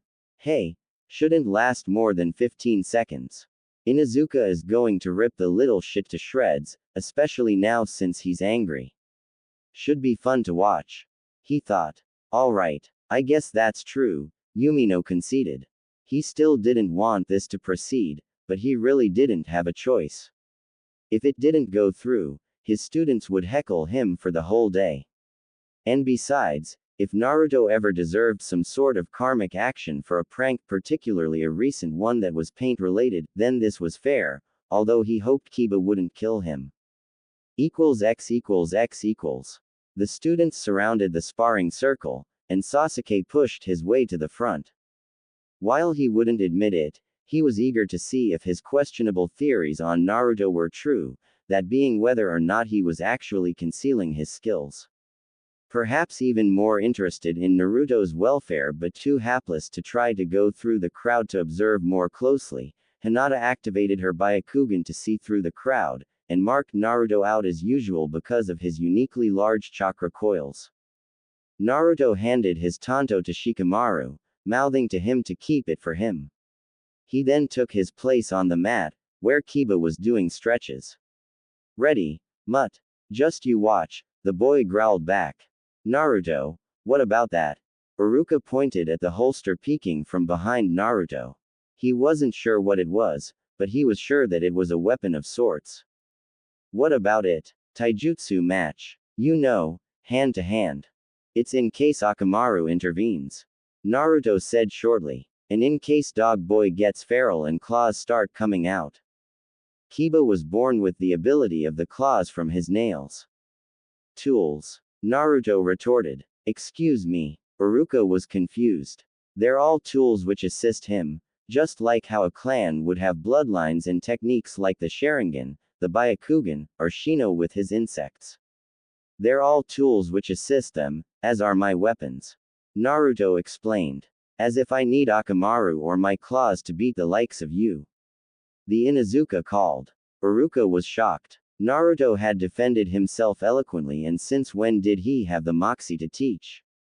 Iruka decided to just give. He'd been doing a lot of that lately. Naruto, seeing Kiba finally settle into his pouncing stance, went into his own. He stood sideways to Kiba, positioning his left foot facing forward towards him with his right foot behind him, pointing to the right. Most of his weight seemed to rest on the left leg. Also, he stood mostly on his toes and his outstep while his arms were loose, hanging a bit limp. The students were all thinking that it was not the academy's stance. Some said it looked weak, some said Naruto made it up, and still others laughed. Honestly, Mizuki was a bit more fascinated in the stance than most, but was far more interested in the coming beatdown. He stepped forward and started the match by swiping down his hand. Hajime. Kiba, deciding to end the match quickly, sprinted at his opponent, thoroughly intending to knock Naruto out with only one punch. That'd teach him not to overstep his place. Naruto angled his head to the side and caught the offensive arm and pulled on it, adding his opponent's running momentum, and pulled Kiba past him. While he passed him, he stuck his foot in the way, tripping him. Kiba face planted instantly, and all the students laughed at him. He jumped back up onto his feet, seething. He had been careless. Naruto was stoic, and that only served to piss him off more.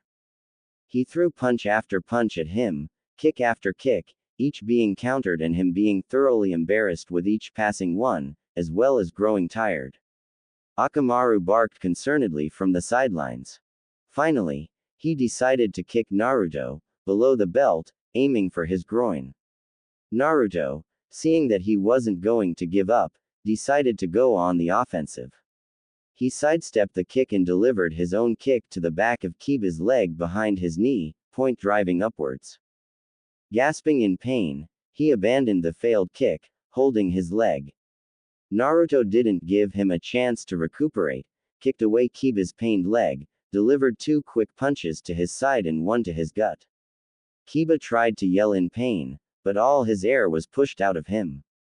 With his head about to hang down, Naruto dropped into a crouch and delivered a powerful haymaker to his chin that made his head snap backwards in a hurry, lifting him up off of his feet and making him landing on his back. Suffice to say, Kiba got knocked out. Naruto, now done, looked around at the crowd of students, as if daring someone to say something he didn't like. They were completely speechless with mouths agape. The dead last of the class just beaten the second best of the class in taijutsu and made it look easy. Iruka was the first to regain the power of speech, but his words were still barely coherent. KKK Ki Kiba L Lo lost to NNN na Naruto. Naruto walked up to Shikamaru and retrieved his tanto from the unmoving boy and strapped it back in its rightful place. Thanks Shikamaru, Naruto stated. Shikamaru blinked. This is beyond troublesome. Damn Naruto, where did that come from? Is it really that surprising? I mean, all I did was spar with him. He was going to kick me in my groin, so I countered it. That's all. Naruto defended, getting increasingly incensed. You know how painful kicks down there are. Have you ever gotten kicked there? That was unexpected, Shikamaru began. So what? Am I supposed to just grovel in front of people who are better than me? He's supposed to beat me in a match because I'm a dead last. He retorted angrily. I have at least twice as much potential as everyone else. He added in his mind. So true. That was a hard hit though. We still actually need the brat to take the exams tomorrow. Shikamaru silently stared at the boy in front of him. The boy's eyes seemed to slightly glaze over whenever he thought to himself, as it were the case now. It was almost as if he were talking to someone. Naruto is such an enigma. Naruto sighed as he re-grounded himself in reality. Sorry for my outburst, Shikamaru. No, I'm sorry. I didn't mean it that way though. It's just that, you normally. And now, you don't. How do I put this? Shikamaru stumbled. I get it. With that said, Naruto turned on his heel, walked off back to class. Not sure what to do anymore, the Nara followed shortly afterwards. It was only after the two boys left that everything erupted into chaos. What the hell just happened? The dead last beat him. Kiba lost. Roanna, you bet me 15 Ryo that Kiba would win. Pay up. Mizuki slipped away, no doubt to do some serious thinking about what he just saw. That left Iruka to clean up the aftermath. Hey, the Dobi did it. That's more evidence that points to him knowing and being capable of more than he lets on. Perhaps I'll find out something more under those goggles. After all, even with his new outfit, he kept his goggles on. There has to be a legitimate reason. Sasuke thought, walking off to sit under a tree to watch the development. Perhaps someone may even unconsciously yell a viable theory as to how and why Naruto won. Surprising. It's almost as if it's a brand new Naruto. He gives off a more confident and serious vibe, and he sounds refined. My insects insist that it is indeed him, identifying him by his chakra signature.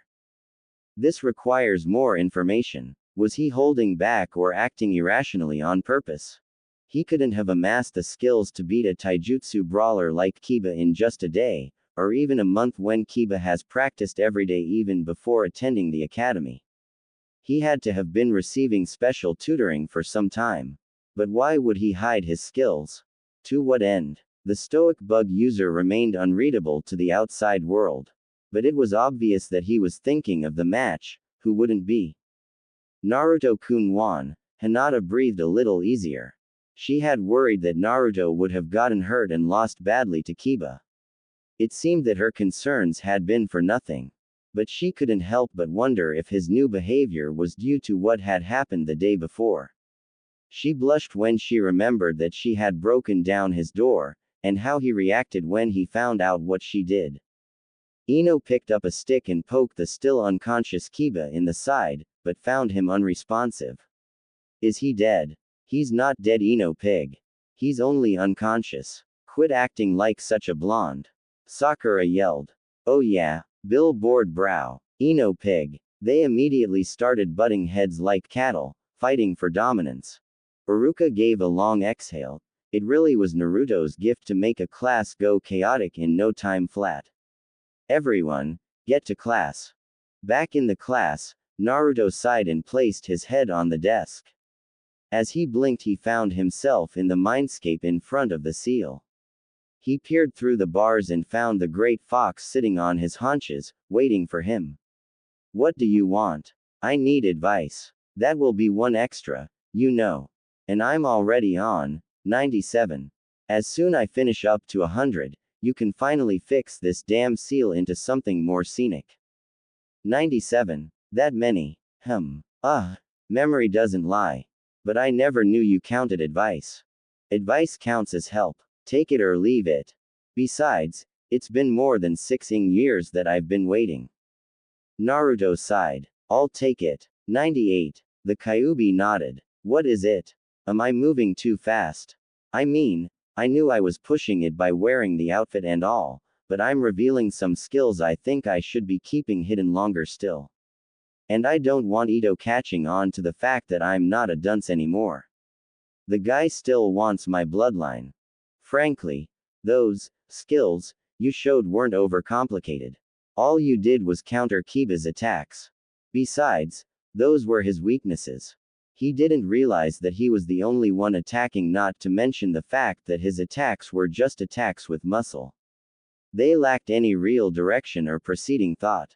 I don't think you have to worry over anyone suspecting what we do or did, and Ito's probably far away from here. So, is that it?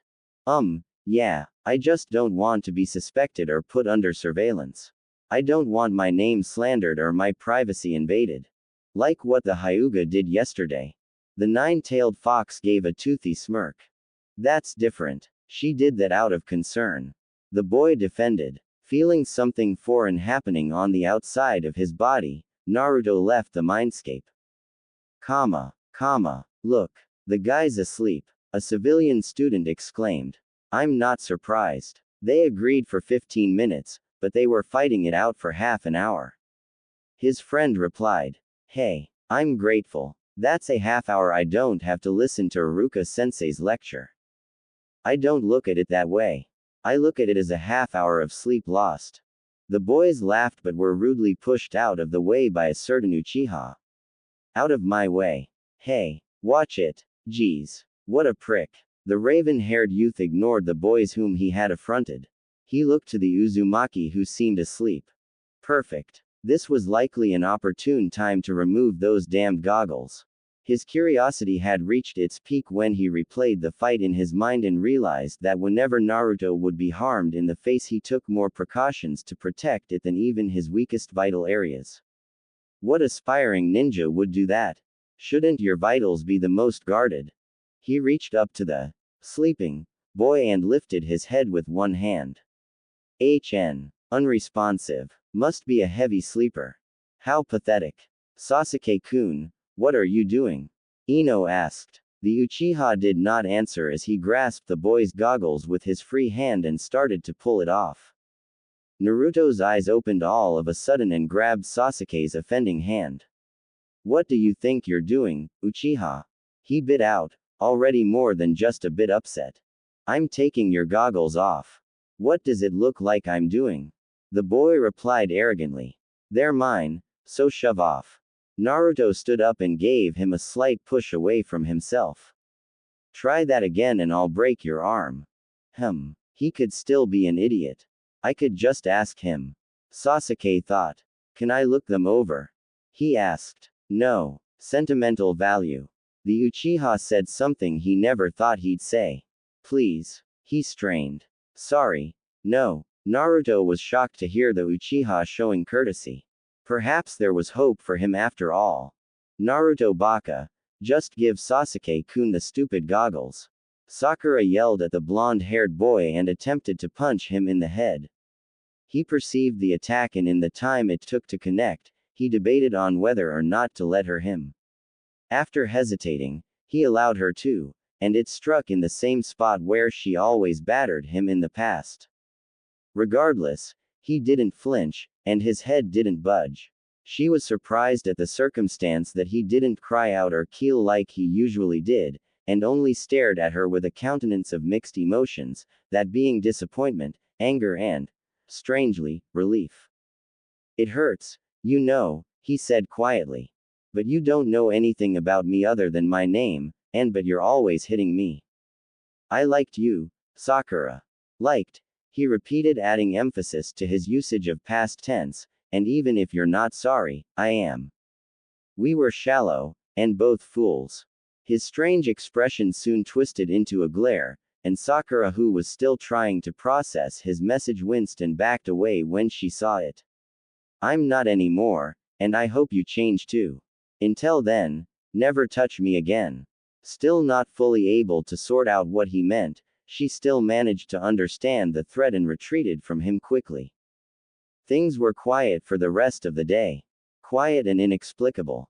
X equals X equals. What should we work on, Kyubi? The exam's tomorrow. The best thing would be to study. I have that in the bag. All I have to do is to answer a few questions. I even read over everything from Hinata's notes. She's really nice. She stutters a lot around me though, but not as much around everyone else. I wonder why that is. The nine-tailed fox took a deep breath as he tried to get over the fact that his container was still far too oblivious to some things for his own good. It's just the first day. But if every day is gonna be like this, I'm going to regret not telling him today. I don't have a clue, he answered. So studying is out. Taijutsu is doing alright. That leaves Bukijutsu and Ninjutsu. My Bukijutsu needs work. I'll work on that. I'm not sure if I can throw a kunai properly, even though I remember. 99. What?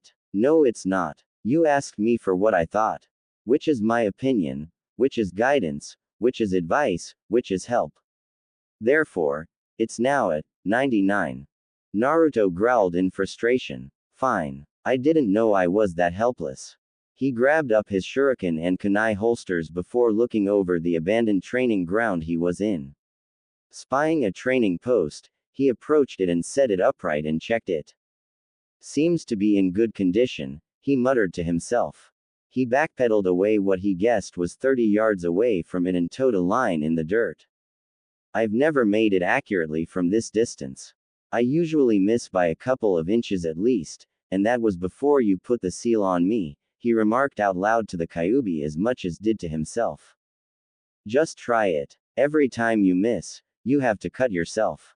What? Cut yourself? The Kyubi said slowly, almost as if it were a threat.